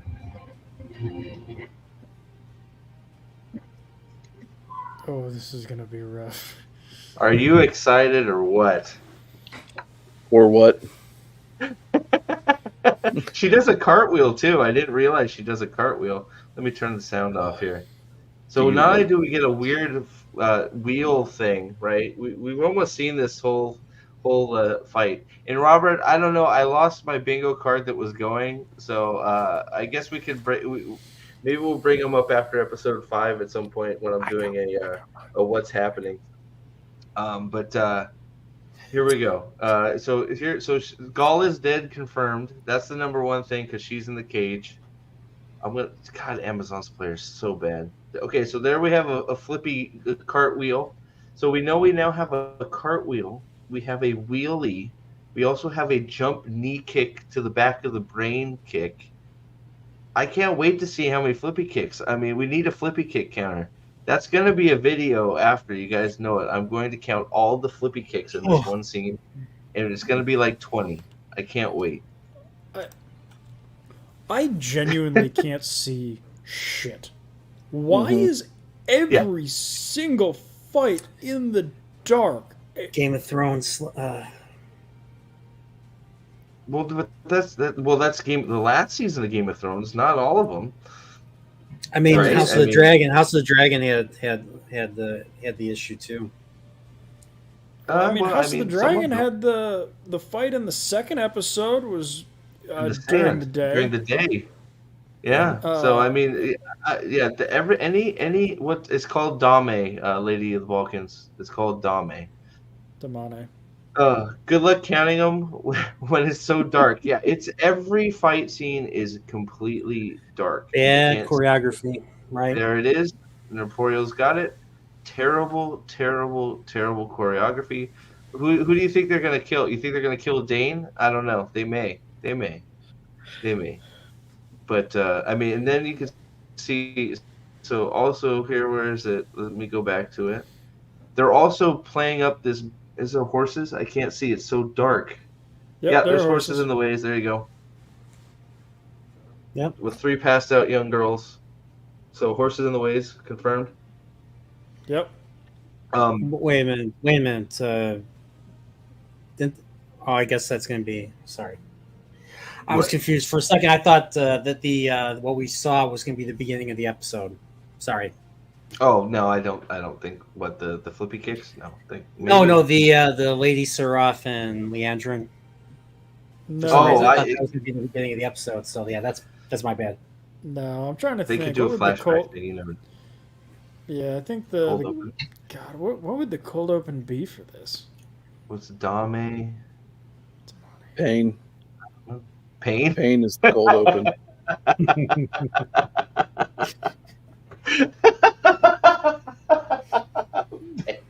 Unadulterated.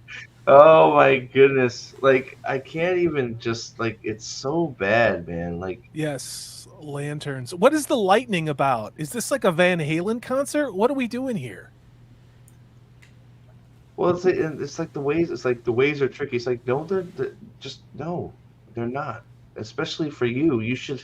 You're a dark friend. You should have like a map because Ishmael or whoever your handler is.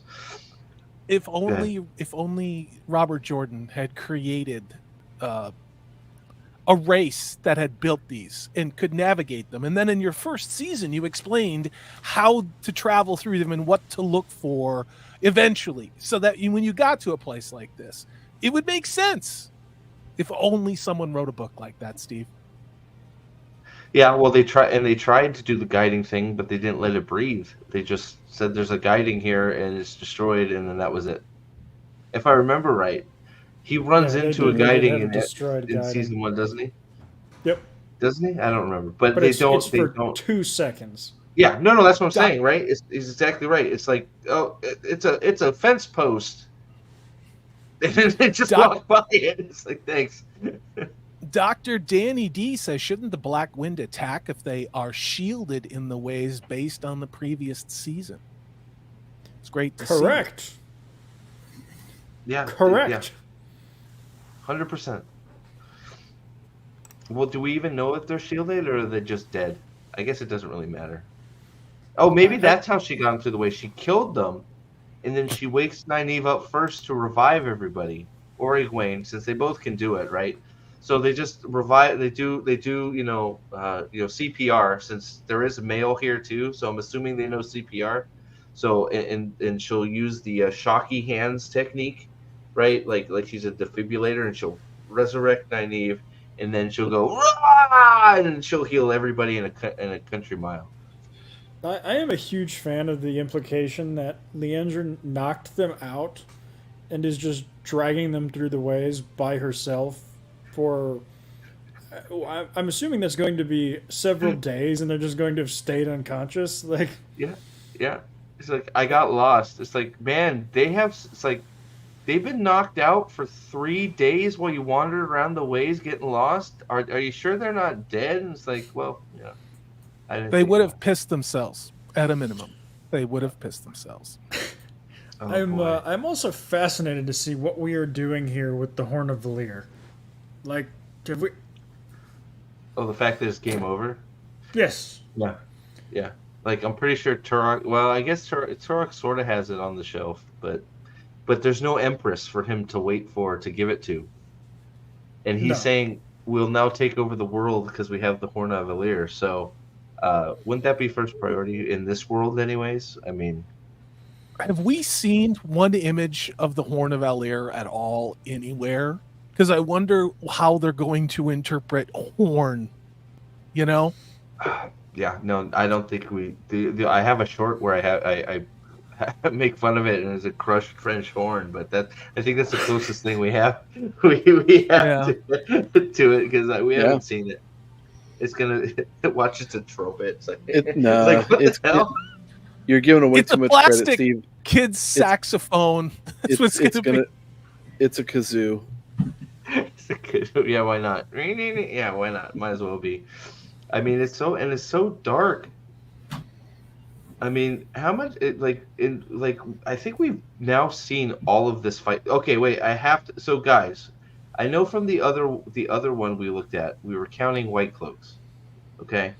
There is, now I can't hover over it because it'll go dark again because Amazon's player sucks.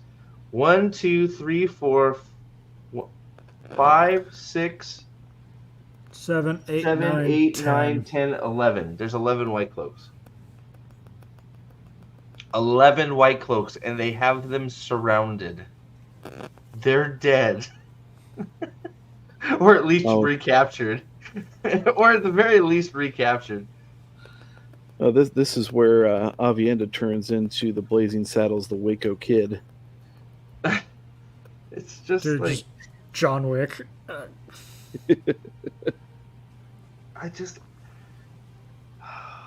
No weapon either. That is a very good point, Luther. 0 weapon.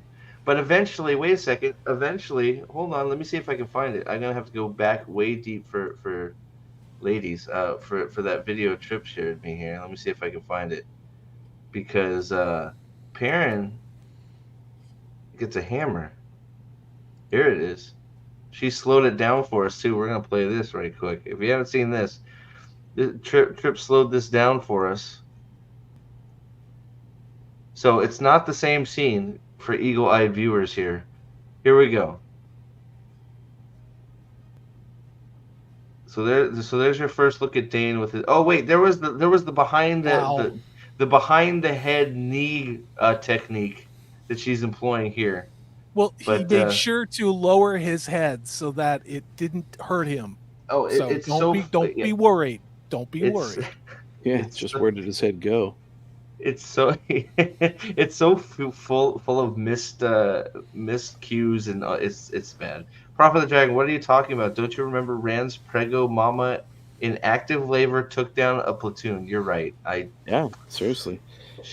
Active birth is exactly like having the invincibility star in Mario World. To quote my sister, fights? Oh, sorry. Go ahead. I was gonna say, to quote my sister, "Leave it to a gay dude. Do not know how vaginas work." Real ones. You have to qualify now. Real. Yes, and Joshua, you're right. She's 5 foot tall. They had to lower him. Yep. And she's definitely not. I've seen Cocaine Bear. She is not a martial artist. There's no way. All right, here we go. So there's Dane. So there we go. So we have the sit down so you can put your crotch on me, back of the knee kick with the flippy. Wow. All right, so there's one. Now, Perrin is in his normal state of being, mouth breathing. Thank God. Normal state of breathing, of being. All right, okay, now Perrin has a hammer.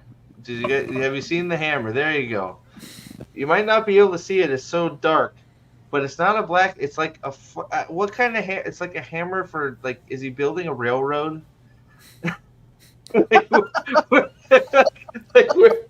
Where did he get this hammer? It's like Perrin is literally the master of picking up whatever weapon is on the floor and using it. I'm surprised he's not trying to hit him with the other side because that's the only thing he's hit anybody with is a plank of wood. I mean, where is Mesama? Can we get Mesama in here, please? Get some real sword fighting done, please. Somebody, hello. At this point, just put Mesama in blackface, and I'll buy it.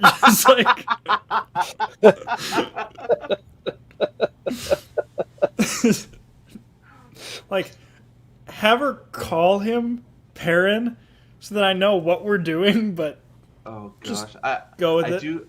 I do need the over under. Who thinks Perrin is going to end up with Dane Bornhold's double headed axe? What do we think? Why? I'm just curious. I might as well ask. There's an axe on the screen. Ironic. Of course, he didn't have it. I'm being ironic. I know that Hopper is killed by a double-bladed axe. We know that from the Australian TV ratings. So why not then give it to not Perrin? Why not? Oh, that's what's gonna happen. So Hopper's gonna come and try to save him. Dane's gonna lop his head off, and then Perrin's gonna turn into a werewolf and eat everybody. Nope. Yes. Nope, you're wrong. Yes. Perrin is going to fridge Hopper. God, that He'll would be 2 for 2 for killing his loved ones. That would be incredible. Is this after the sex scene? Oh, sorry, my bad. Oh, sorry. Knick-knack, paddywhack, give a dog a bone. He kills a wife he never had, and then he kills his dog. Tell me these writers. I I don't know. I can't. Good Lord. Somebody make sure his truck is safe. Oh, please let okay, so I hope he, dude, is he gonna kill Hopper? That'd be awesome. Does he get pregnant? Does he get Hopper pregnant first? I mean, I don't know, Steph. That's why I asked him if it was before or after the sex scene, because, you know, Hopper's the first girl that's looked at him that way in a long time, and it's been a long time since he's felt that way about. Does he put his fridge wife's ring on Hopper's, like? Does he make a bracelet out of it and put it on his arm? It's like, I love you, Hopper. Just stay clear of me when I get an axe. I get really crazy. And then you wouldn't like me when I'm angry. Yeah, dude, he's got to turn into a werewolf. He has to turn into a werewolf, guys. He has to. Oh, boy. My gosh. Perrin Kinslayer. There it is. Yep. Oh, my goodness gracious. But, yeah, so... So look at that epic swing, guys. I know it's hard to see because it's so dark, and we've looked at this before, but for anybody that hasn't seen this, look. Wait, did it disappear? Oh no, it's just blurry. Sorry, I thought it disappeared for a second. Look at this masterful swing. On his back foot, just sort of, it almost looks like he threw it at him. The way it looks so bad. Whoop. Well, in that angry face, the angry face before he swings. Wait a second. Wait a second. Wait a gosh darn second. Is that? Wait. Please don't tell me that's a hammer and an axe. Do you see how that's pointed? No. The splitter. It's not even a hammer. So, but like, can you watch him as he brings his foot down? It looks like he almost steps on the guy and then slips.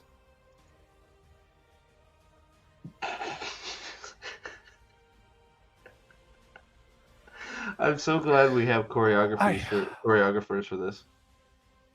I know they exist because it's on that IMDb interview where they're talking about how everybody is dark. There's darkness inside everybody, and they're all fighting it. That's why they couldn't get the scenes shot in the light, because the darkness is so prevalent. My favorite scene right here, guys. Have you guys now commit this one to memory? This is the double kick to wheel move. Okay. Now watch. Remember, she's like 100 pounds soaking wet. Here we go. The double kick to wheel move. Impressive. I'm not quite sure how she moved that 200-pound gentleman in that fashion, but I guess it's all about leverage. She really pushed off real hard off him. Yep. Yeah, not just 200 pounds, an armored 200 pounds. I mean, this guy's in full one greave armor, white cloak armor. I love the fact that despite being from a country on the other side of the world, no one has an accent. No one has different mannerisms. No one has different speaking patterns. When you hear her clip of her basically saying, "I'm the bestest ever," and watch me kick the men's ass, it just sounds like a girl from California. You enjoying yourself, Steve? Sorry, I'm having too much fun. Have we talked about how fucking ridiculous it's going to be? Okay, sorry. That Earl and all the rest of these guys are going to look at Rand and be like, yes, you look like all the Aiel men. It's like, you have red hair. You are Aiel. It's like, what? We see an Aiel. That's not. What are you talking about? It's crazy. Oh my gosh. Oh, I didn't see these posters. Did you see those posters? They're not worth looking at. Do we have new posters? No, they're the old. There's a poster of course. What is it? Alana and Varen and Ingtar and Loyal. Loyal has a book under his arm. Fuck you. Are you serious? They're just thinking, what? Well, that's for when he gets stabbed. Oh my gosh! Hold on, I have to show this now because man, he's got hairy forearms too. I can't believe this. I didn't take a very close look at this. Of course, it's not Uno because well. Wait a minute. Is this real? Is this real? It's real. Yeah, it's real. What is going on with these eyes? Nobody gave a shit about this show. Nobody gave a shit. People who made this, I cannot believe what I'm looking at. I cannot believe all of those Australian promos for this show. That chick was wearing Loyal's wig.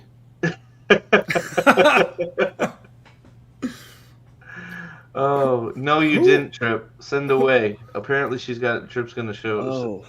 Got another picture for me. So yeah, that came out, and then there's the. What's the prophecy behind this one? Oh, I don't have one. Look, he's carrying a book. Look at that. This is so well done. Yeah.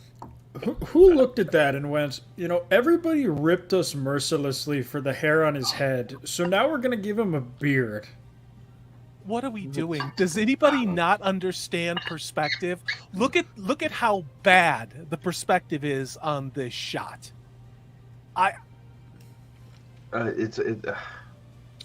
Two I said I have not met in the show. But I so mean, you put them together. I wouldn't put this on a thumbnail because this just looks like shit. It really does. Well, that's also a good point. I didn't even think about that. They haven't even crossed paths. Why are they on the same poster? Because we need to put two characters on the new poster because we have no news at all. So we got to release some stupid ass poster. No, that is not Mesma. That was Ingtar. Mesma is the Chad that is killing everybody. Okay, because he's Mesma. It's true. Varen looks more like an Ogier than Loyal did. There you go, Sablebo. Varen is 8 foot tall. Hell yeah. Hell yeah. She's taller than Loyal. And Alana there giving the same face she's given all season long because she couldn't act her way out of a wet paper bag. Trip is Trip is about to send me a picture of something. All right, but you need to take off, dude. Go ahead. Yeah, I'll wait for the picture and then I'll split. Okay. But, all right, let me see what's going on real quick. She prefaced it with saying gird your loins. So oh boy, I am waited with bated breath to see what she's got for us here today. But yeah, I don't know, man. It's like, so it looks like if we're trying to put the Jesus Christ. Is this real or is it clown? All right, so this is there more than so this is the Dakoval or whatever, I always mispronounce this, the Shan Chan slave people. Here it comes. Is what real? What did I do? Did I put it up whatever we're gonna look at, is it like? Oh yeah, no, this is real. You can tell it's real. Okay. Here you go. Okay. Oh fuck me.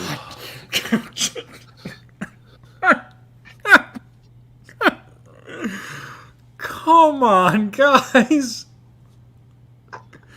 Why is there white goo in their hair?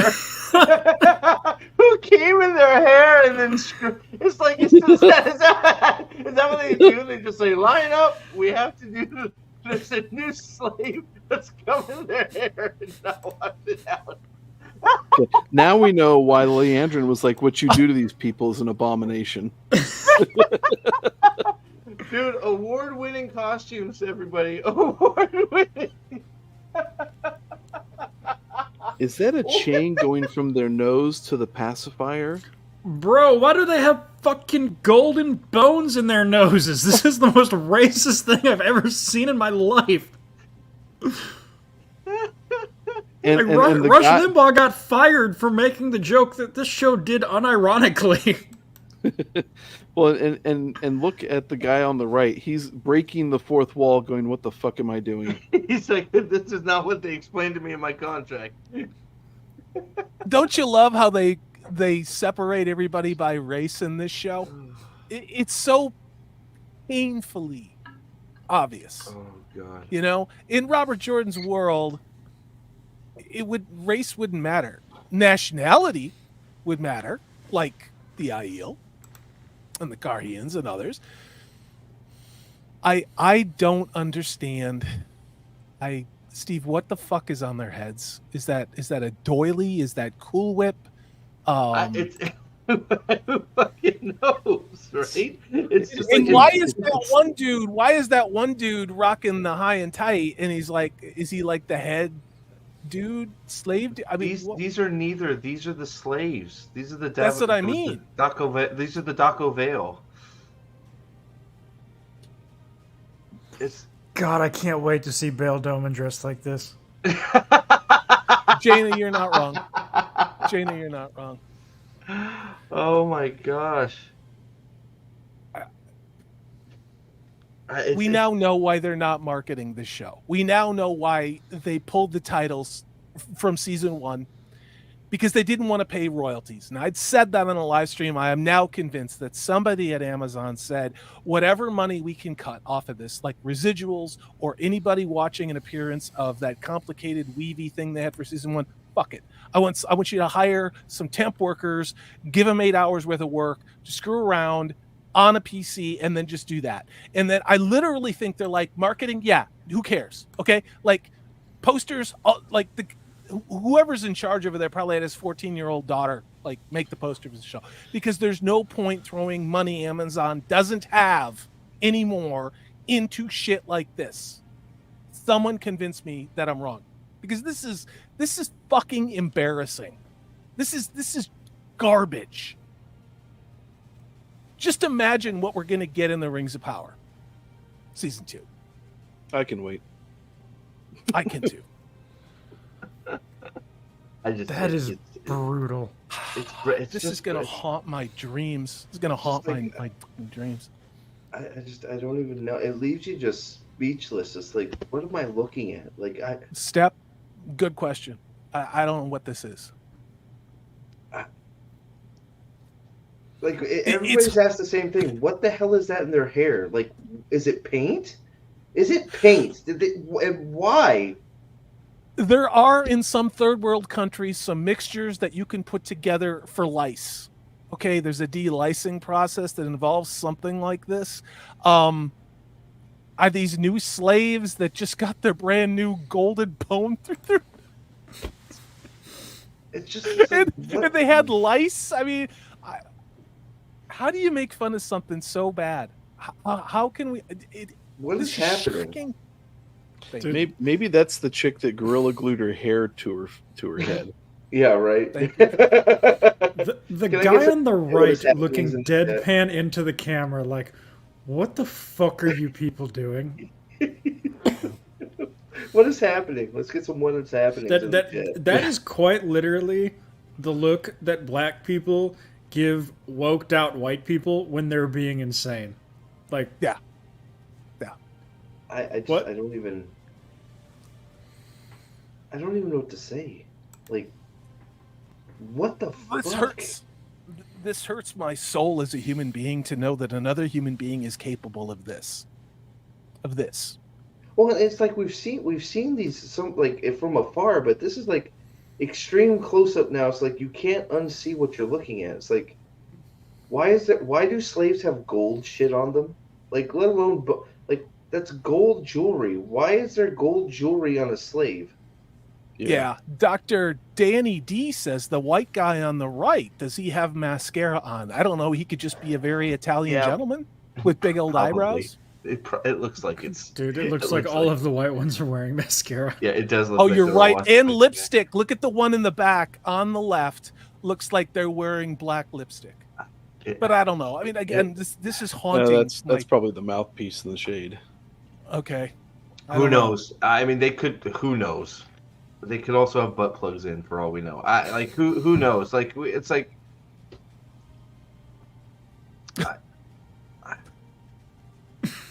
Why? No, they're all... It's just they're blurry back there, Mahalaner. They're all wearing them. It's just harder to see because they're all blurred out. So... No matter what we thought, do you guys remember like 3 months ago and we're like, what is he going to do? I mean, what are they going to leave out of the books? I mean, like... And we said there's probably no way we can understand what he's going to do. I don't think any of us had any idea that this this is what we're getting, and it's indefensible. It's indefensible. I got a split. Thanks for having me on. Great show, everybody. Chat, thank you very much. Everybody, please have a great night. Alex, I look forward to being on the White Cloaks channel to watch this show. I say that now, but once we start watching it, I'm going to hate it. But it's great to see you guys. Everybody, have a good night. Take care. See you later, buddy. See you, buddy. Bye. So you walked back into this, Nerporio. What do you think? So if you had to pick out what character, did you hear what we were talking about? What characters do you think these guys are? The two in the front. No, the whole group. They're all a group. Who do you think these guys are? Damani. They're the slaves. They're the double clay or Daco Vale. I always freaking the Daco Vale for the Shan-Chan. Oh. Yeah. So, it's like remember, guys. Award-winning costumes. Award-winning. Award-winning. Yep. Like I know I was brought to task when I said it was shit, but we are better for seeing it. Oh my goodness gracious! So like I don't know. Like I have to say, Salty is right. Shockingly little came out again today. Like there's nothing like there's nothing out there like that IMDb thing and then this clip, right? It's like there's nothing on the trailer. I don't know, the trailer for Amazon Prime is still stuck at under 4 million views. I think it's on IMDb. It's still rated at 7.1. Like it's audience scores finally going down on Rotten Tomatoes. 27 reviews now on Rotten Tomatoes for the critics, man. It's an all-time high. So you have to remember that 5 of those are fake. 5? So if you go in and click on it. Okay. Here, bring it up and I'll walk you through. I'll bring it up. All right, you're gonna walk me through it. Okay, here we go. I love fake. Fake is my wheelhouse. And don't you worry, Lady of the Balkans. There will be a rant. There will be plenty of rants. All right. Let me zoom in a little bit here so everybody can see. That might be a little too close. So if you go out to season 2, where you can see both the fan score and the. Sorry, okay, back out to the show itself, where you can see it. Okay. Yes. All right. Yes. So you know how it says 27 reviews? Yes. Okay. Now click on it. Clicking. Okay. Now count them. Okay. So we got 1. I like Minnie. Minnie is for the Hindu. Good job. Yep. Well, is low on engagement. Ooh. All right. So 1, 2, 3, 4, 5, 6, 7, 8, 9, 10, 11, 12, 13, 14, 15, 16, 17, 18, 19, 20. Yep. So there'll be 2 more on the 21, 22. Yep. So the 5 of them are fake. Wait, screen rant! The screen rant! It's a screen rant! Real-time struggles to pull itself back into focus, and while it managed to find its footing, it's playing with the same issues to face season 1. That's fucking screen rant! How bad of a show do you have to be for screen rant to flunk you? And all the promoting and all the crap is given to screen rant, right? Seriously, that's how bad it is when the company that is deep throating your shit more than anybody else still gives you a rotten score. I can't believe that. Let's see, Daily Telegraph, Time. India hates it. That's nuts, man. Of course, Collider gave it. Collider was famous. Collider. Yeah. Well, you say that about Screen Rant too, but Screen Rant gave it his screen. It's maybe they're coming to the light. What did IGN give it? But yeah, so I thought this was so funny that 5 of them are fake. IGN. The guy at Screen Rant probably doesn't work there anymore. IGN Movies gave it a 6 of 10. Oh my gosh. And don't worry, Also, guys. when did 6 of 10 become a good score on Rotten Tomatoes? Is that the cutoff? It's a passing grade for IGN. So But that's remember, considered guys, okay. Remember, a D guys. minus is a passing grade for Rotten Tomatoes. Guys, remember. Yeah, see, there you go. Chris has got it. Check must have bounced. There it is. Because remember, Rotten Tomatoes hasn't been proven to be fake because studios are buying fake reviews. This has not been proven at all recently by article by the Vulture that says they are being, reviews are being bought and paid for by like, I don't know, like guys, I don't know. This looks like a big time outlet, Nerd Alert. I wonder if he got paid to make a review, or The Spool. I wonder if this is a real review from The Spool or TV Fantastic. These, all these big, huge. But who though? A geek community.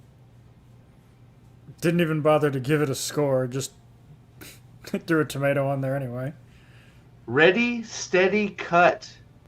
Collider. What a piece of shit. Oh wait, sorry, my bad. Total Film. Mashable. Paste Magazine. So I don't think any of these articles from people I have never seen write a single Wheel of Time article ever. Hell, I haven't seen them write a single article ever. Yeah, they're not fake reviews at all. Nope. They're ooh, look at that. 3 good, 2 bad for top critics. I'm not reading the audience scores. It's all going to be bullshit. Oh my gosh, man. That's crazy. I can't believe that was Screen Rant. Pinch me if I'm dreaming. That was crazy, guys. Like, oh my god. 5 were too embarrassed to put their names up there.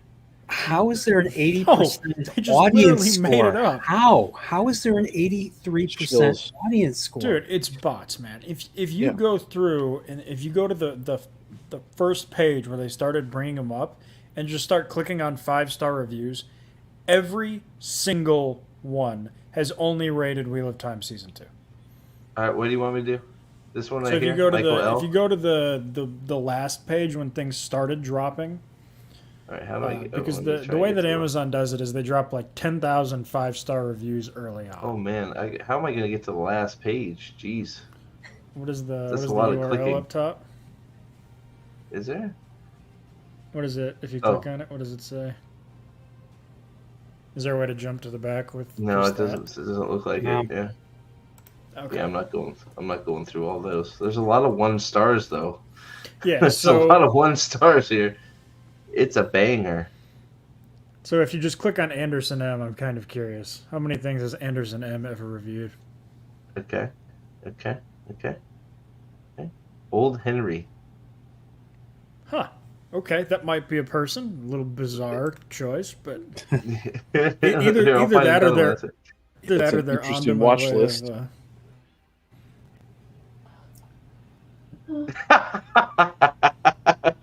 Season 1 and season 2. There you go. Okay. Though 4 episodes, through 4 episodes, it's been great. Well done, sure, Scott F. William L.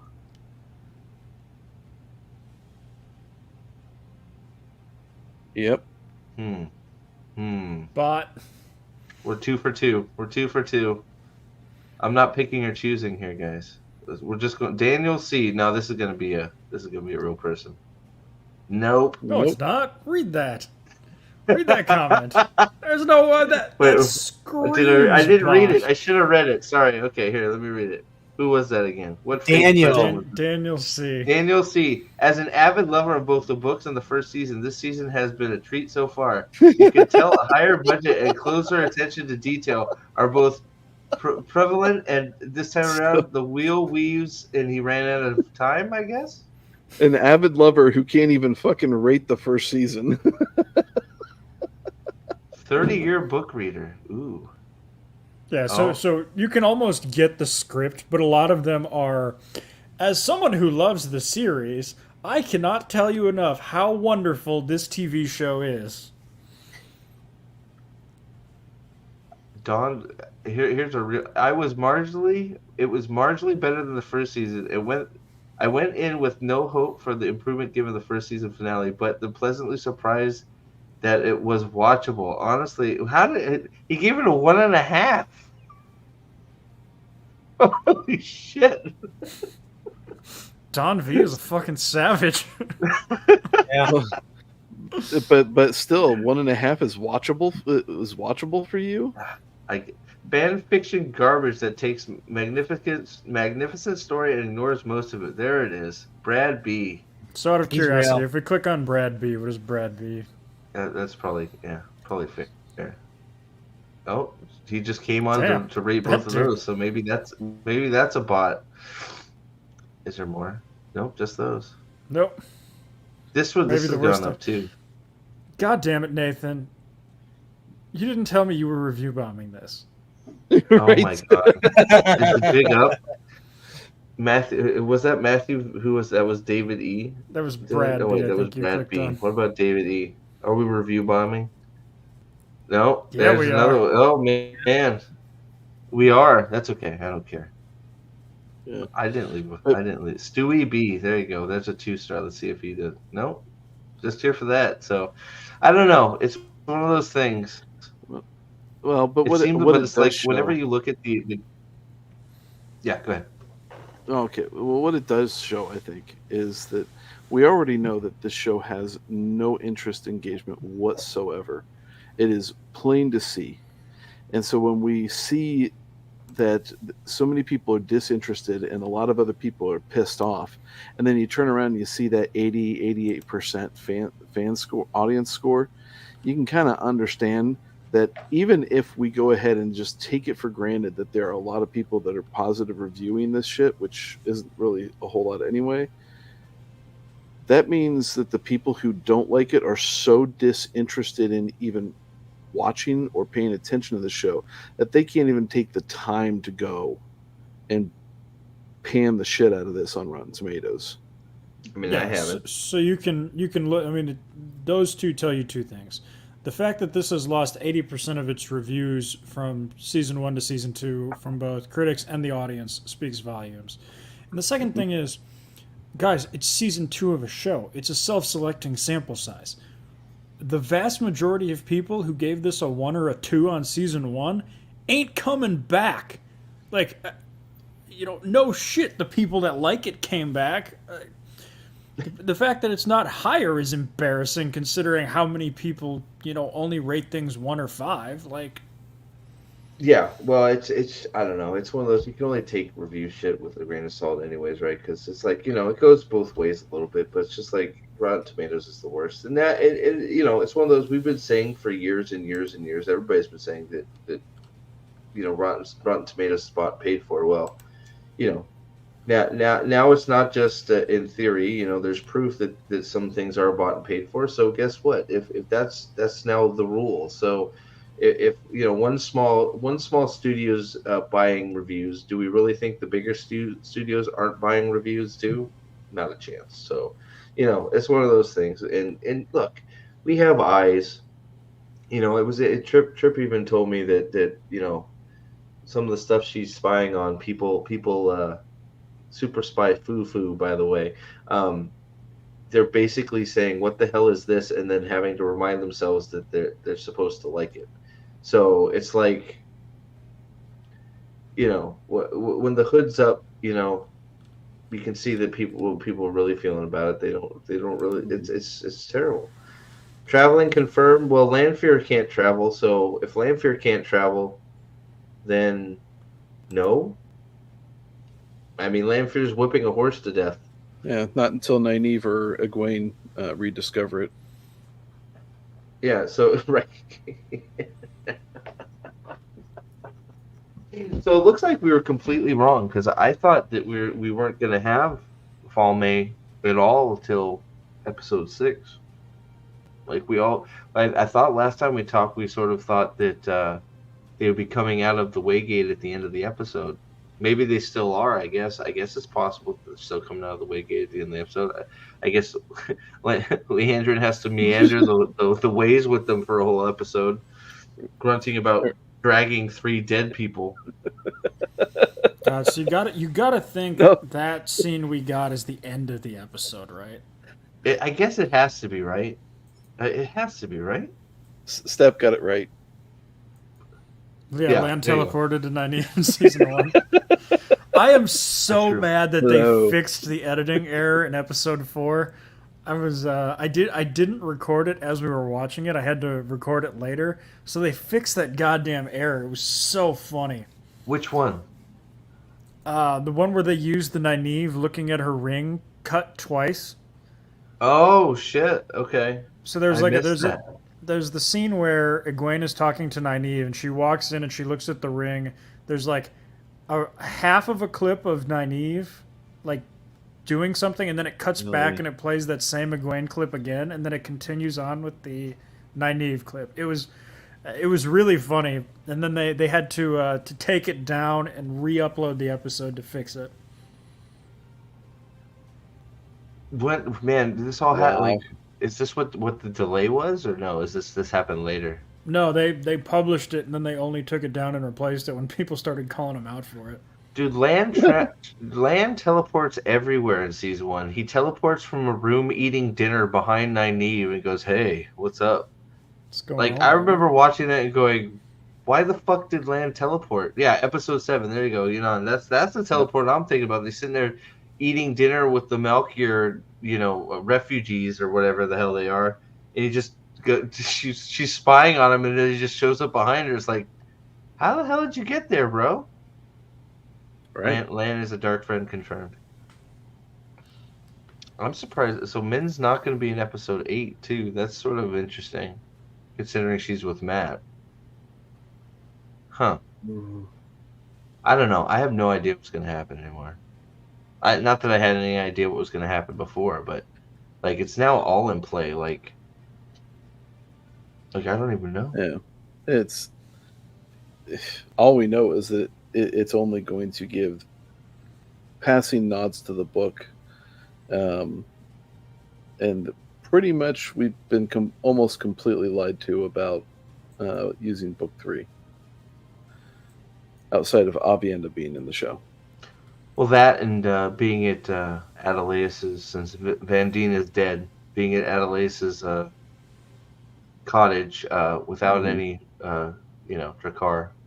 Why the Drakkar hate people, I don't understand. But oh boy, so yeah, so we'll wrap it up here in a minute. But it's just like, so we're gonna get a bunch of so Rand is going to be trapped in Carrion for 3 more episodes.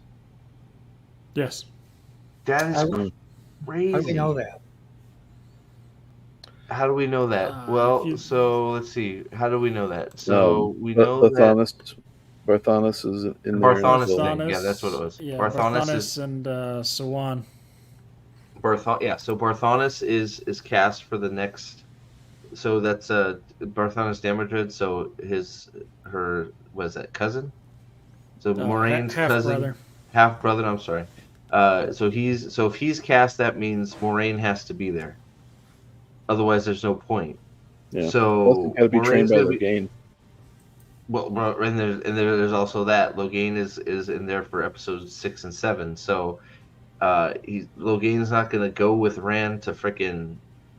I mean, maybe he will. Who fucking knows? No, because he's gonna be given the knife by Moraine so that he can kill himself. Oh, why did Min cut her hair? God. Is this mystery still unsolved? Yes, exactly. Yeah. Why did she cut her hair? Who knows? Because she's a spy for the Dark One. That's correct. Logain cannot train shit. That is 100% spot on. Let's see. What are you shaking over there for, Alex? Oh, nothing. I'm still getting over that the way that Moraine found Rand and Lanfear fucking. Oh yeah. Let me recover from that phrase.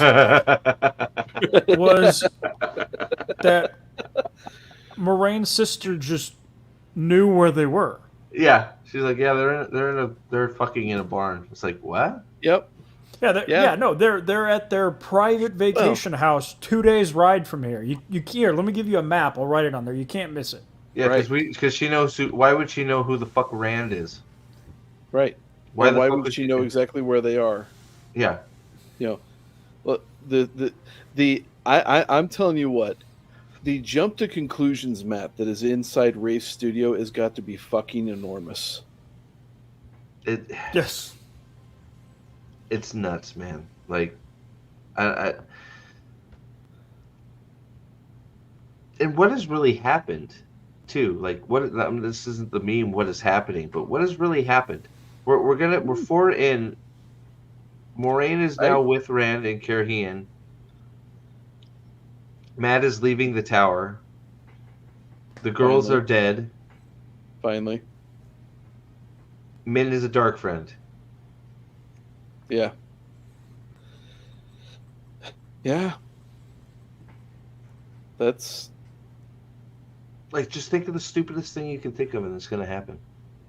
And then, the Shan-Chan are now openly dark, so they're all dark friends, it looks like. I mean, I don't know if that's going to be how it is, and they're just going to say that whole contingent is dark, but... And don't forget, Matt's is about to be on his way to Carrion. For what? Right. So he can go stab Rand. With what? He doesn't have a dagger.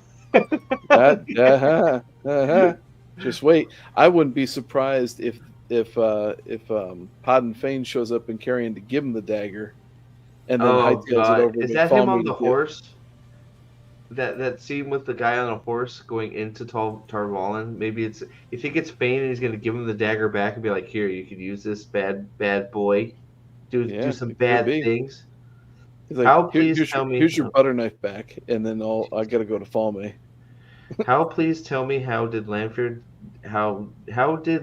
did not hear Moraine get into the cabin? How is it possible for Moraine to sneak up into the cabin and cut Lanfear? Not only cut, stab her through the back, and then slit her throat. And then this person that we're supposed to believe is so super smart that she's outsmarted everybody every turn, doesn't think to cut off her head and burn her. Well, and considering it's a Forsaken, wouldn't you just fucking balefire the living shit out of her? Or set her on fire, cut her head I don't know off. if she knows balefire in the show. Who knows if they know what balefire is, right? Yeah. But at least burn her ass and cut her head off, right? It's like, it's an undead thing. You can obviously cut its head off. Its head's not going to grow back. Bury that shit in a goddamn, 20-foot hole. Done. You use the one power to drill a hole. Oh wait, she can't. Sorry, I forgot. She can't do it anymore. Her head in a sack like she's Medusa. So Elaine, I think the casting for Elaine is just fine. I don't like what they're having her say and how they're making her seem like she's just I don't know. I don't like what they're giving for her to act, personally. I think it's making prison wine and showing up with all of her manservants was a little much for me. I mean, she is. I mean, I don't know. I don't know that she acts completely spoiled in the books. I mean, I don't know that she's. I don't know. A lot of just. It's a shame. It is so much of an issue of bad scripting. Yeah, and but there are some people, like with her, bad scripting can be an excuse. Like, and then you look at Alana, and you can tell that, even a good script couldn't save the shit out of her. She is horrid. I like the burn Lanfear idea. Then we can watch her ashes congeal. Is it coalesce like the T-1000 and T2? Hell yeah, she can come back together. Maybe she bleeds out her head and grows a new body if they cut her off, right? So Lanfear was channeling at the time, so Moraine had zero chance of sneaking up on her, especially in that dress. Right. Well, yeah. It's like I get. Whatever. You're right. It's the more and more, like, that's the problem that's the problem with this whole show and shows these days is the more and more you think about what they've done and why it doesn't make sense, the more and more it unravels. It just keeps unraveling. It's like you just start with how did she get in the room? Then then there's another level. She's channeling, so right? Why is Rand sitting there just letting her scoop him or denut him or whatever the hell she was doing? What was she doing anyways? Yeah. She was trying to bond him. Is that what she was doing? It's the only thing that makes sense. I thought it was just the super fuck weave. Like she was just trying to get it really up in there.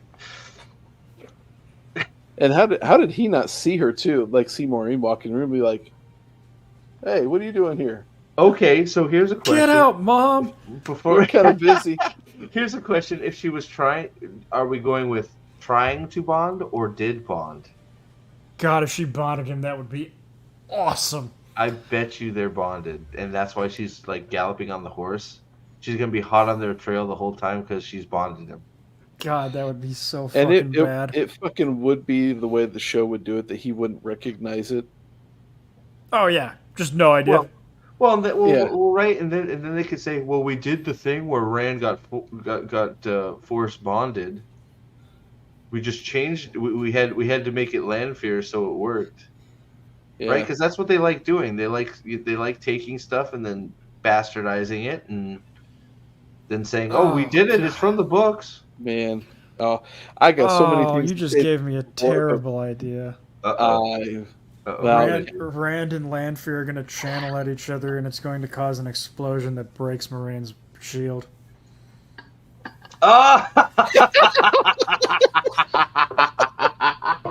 It's going to be like Harry Potter. It's going to be like... That's exactly what it's going to be. And Moiraine's going to be like, Red, no!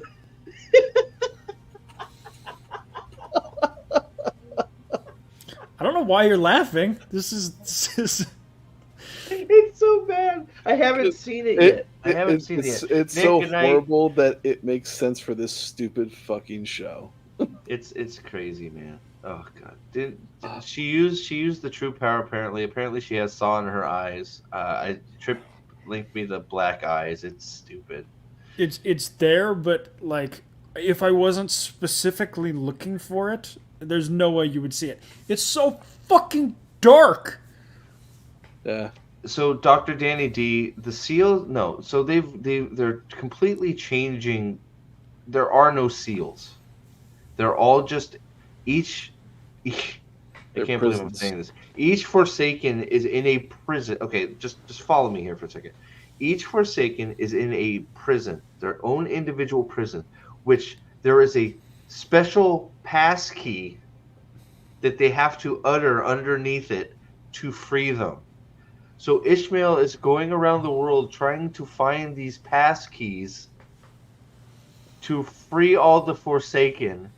And Moiraine is like, we have to stop them because if they all get out, we're screwed. So that's your ticking clock is, as he frees each Forsaken, the music's going to get like, like opening a fucking box in Zelda. It's going to get more dark. It's like, oh my god, another Forsaken's out. Right? It's like, what the fuck? What the fuck? That Horn of Valere chest makes me think of Zelda. Lady B, what's up with the release premiering a fucking video when my show's going? Jesus. What's up with that? Go check out Lady B's episode 2 review after this. Vic! I haven't seen Vic in a while. Vic, what's up? Each Forsaken says the secret phase, and then they combine to become the dark. Yes! Oh man, they just turned the dark one into Voltron. They turn into Voltron?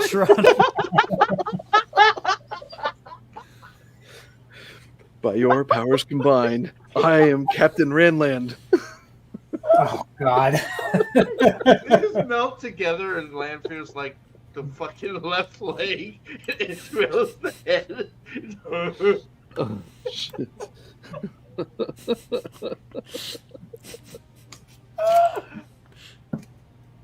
Oh, I hate this show. It's like you say stupid shit, and it's just like, yeah, maybe. Right. Well, and then you get people that sit there and say, "Shut up! Don't give them any ideas." And I'm like, "Trust me, we can't give them any dumber ideas than what we're saying. They've already trumped them." You know. Sorry, we are amateurs. They're professionals. I could never have come up with Rand alone in the nut house like that. Yeah, who was in the story room that said, "Well, I have an idea. Don't worry about what we said. Okay, Rand's not gonna go up by himself. He's gonna go to one of the most populated cities. He's not afraid of blowing up people anymore. He's just afraid of blowing up his loved ones for some reason. I guess he hates them. I don't know. They make him mad. Egwene just pushes that last nerve, right? So but here, you know why he went to Carahine? Because he found out there was an insane asylum there, and Logain just happened to be there. And then you got the dumbass fucking person that's supposed to be the lore expert going, yeah, that doesn't break anything. Go ahead. No, right, and the fact that Logain's only there because Moiraine or Moron Sedai, who's been cast out from the White Tower, apparently still has some political influence in the town to send him to this nut house in Carrion. Like, what? Wait a minute, what? I'm just kidding, Lady B. I was just having some fun with you. Let's see, Chris. If Rand is bonded to Lanfear, then will he be able to use the true source? He'll survive the knife because of their bond instead of the other bond? No, he has a penis. Sure, why not? He hasn't even learned how to. He hasn't even learned how to use the one power. How's he gonna learn it? Or a sword? He'll learn the axe before Perrin does, though. He'll hit it and it'll make a little squeaky sound like under the line. Rapid steel is under the throne. It's like, hey Ishmael, why are you digging a hole underneath Morghase's throne? There's a Forsaken down here. What are you talking about? Oh my! When the stones under the lion throne are cracked, Ravine will take a shat, and it's just what? It's like fucking do. He just like a pipe from Mario Brothers. It's like... Yeah, I can't wait to get to the stone too. There's no Kalendor, but there's going to be Grendel right underneath it. Dude, right? I really hope that sword with the heron on it is Kalendor. I can't wait. Or if they do you think they just graphically put that in for like just the promotion shot and then forgot to do it for the rest? Because there were pictures of people did show me pictures of the sword without the heron on the hilt. So like people were speculating that it's actually a different sword. It's not Tam's sword.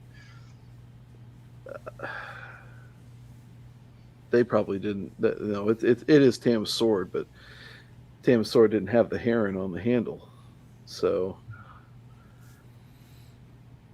yeah, they probably did it for a promotional shot, and then maybe like but it's just like, why do that? And then I don't know. I guess they didn't have the budget, the budgetary constraints, right? Or the care, the Galaxy cluster brain. Gentle and suicidal Logain goes to the field trips in Carahine without Aes Sedai escort. Aes Sedai care about mental health. What at the Wheel of Time writers' room care as well. Yeah. Yeah. All right. That was a point that I was making though. It's like why the Aes Sedai actually cared about the people that they gentled, and that they had Logain followed by people all over the White Tower. Didn't leave him alone. Yep. So presenting him with a knife so he can off himself is unfucking real evil. I guess the part of this that confuses the shit out of me is this guy is not in a padded room with a straitjacket.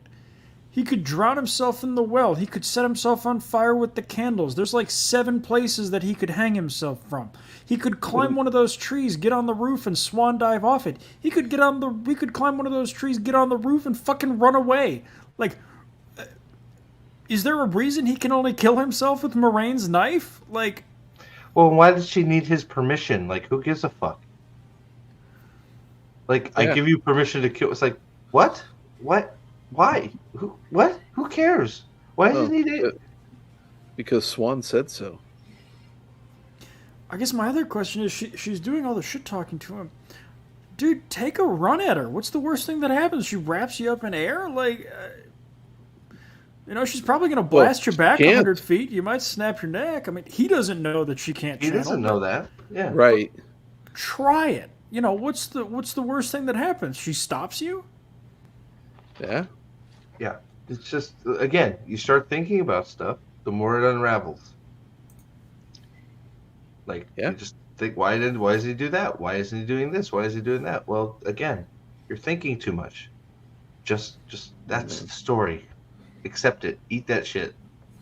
And that's it. Eat it. Oh boy. All right. Well, it's we've been almost going 3 hours, guys. So there's still 51 in chat. Thank you guys for being here. Any parting words before we take off here, Nate? Oh. No. Man, this show tomorrow is going to suck so much balls. I'm not looking forward to it. I'm really not looking forward to doing an episode 5 review because they just keep on getting longer and longer. But so much more to say, right? Jesus. Oh my, it's bad stuff. But what the hell? So yeah, come join us for the postmortem tomorrow night on White Cloak's channel. It'll be a good time. At least we'll have group therapy. And then Sunday at 3 or something. I don't know if it's been made official yet. We're doing another White Cloaks read along or book review of the next section on the Silmarillion. So keep an eye out for that and join us because it's good times. Other than that, I'm good. Sweet. Well, thank you, sir, for being here. They need to just stick to writing text. They can't do that, so. Right. Let's get that down, then we can work on subtext. Just write some text. Don't worry about subtext. Thank you, Alberta Guy 48. I appreciate it very, very much. It makes it worth it getting to hang out with everybody. The early week streams with all the members have been a lot of fun. You guys have a lot of insight and stuff that I haven't thought about either. So those have been a lot of fun to do too. But so thank you everybody who's been participating in those also. But thank you all for being here. Alex, what you got, brother? I know you weren't feeling good. I'm glad you were able to make it tonight. Oh yeah, no, I'm feeling a little better now. Episode 4 review, hoping to get out before the episode drops tomorrow. And then let me see what else we got going on. Pre-show conversation on the channel, then watching the show on the Discord, then post-show on the channel, then episode 5 review, then Drunk Dane conversation about episode 5. So yeah, keeping busy. Sorry, me and Nate keep hitting the same goddamn button. You piece of crap. Thank you, Josh. I'm glad you were able to join us. I'm glad you had fun. We do this every Wednesday and throughout the week, and we cover it right after the show. So hopefully we see you around one of those streams too. You had some great comments. Thanks for being here and joining in. Yeah. I know we had Lady B. So that was the Silmarillion on Saturday, right? So Sunday, sorry. And then Nerporial yourself, sir. What you got going on, brah? Well, I lost some brain cells the last day or so. Yesterday, I was working on another project, and it's Wheel of Time Season 2 project. And so I'm in the process of audio editing right now. Then I've got to do some video editing. But the name of this video is called Wheel of Time Season 2 is Great. Whereas I pretend to be a shill for the show. You're pretending. And then, well, I am. I mean, I'm acting like a jackass the entire time. But then as the video goes forward, I start to unravel. And that's all I'll say. It's my attempt at humor, so you're gonna have to bear with me. So, yeah, I took some stuff from Nathan. I took a lot of stuff from Alex, and I don't think I took anything from you, Steve. Sorry. It's okay. Well, he's not funny. I'm not. Nah. I'm not. Nah. Yeah. He's just here for eating mayo. I'm just a ball of rage. That's okay. Yeah, so that's what I'm trying to do. I wanted to get. I was hoping to get some video, but I don't know if that's going to happen. But yeah, so that's what I'm currently working on. And then Friday, I'm going to be having my next tutorial with Gray from Wakizashi's Tea House. Nice. Cool. Nice. So that's what's coming up. Good dude. Well, thank you everybody for being here, and we're doing the member chats usually early in the week, Monday or Tuesday, maybe over the weekend. So, like I said, something special maybe planned for members and everybody. Try and have some more fun with this. I'm gonna keep that one close to the chest though until it's coming out, but we'll see. But thank you all for being here. Thank you for all the support. Thank you for all of the super chats, the members, the member chats, all the new members, anybody that joined, and tomorrow on White Cloaks. So what time? About 6. What time you want to go for pre-show? Do you know? About an hour before, hour 2? You got an idea? Just keep an eye before the show. The show comes out at 8 Eastern, 5 Pacific. Well, yeah, 5 Pacific, I guess it would be, right? So 12 Mountain, Rage of the Dragon. There it is. Hit those emojis. Thank you guys, and yeah. So we'll be live tomorrow on White Cloaks for until we're talked out of this bull crap. And yeah, so thank you all for being here again. Thank you, Salty, for being here as well. And until next time, what should we go out on here? What should we go out on here? Should we go on the TLM, or should we go out on the my short? Short. The short. I'm gonna have to get everybody. All right, I'm gonna kick you guys off the screen so we can do the short. All right, guys. Until next time, enjoy land pissing for about 15 minutes. I'm going to take you guys out of here. Move us all. Enjoy. We'll see you guys on the next one. Later.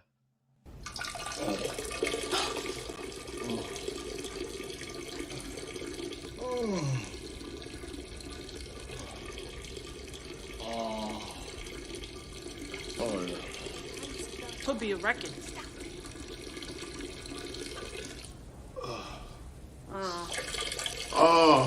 That counts. How long?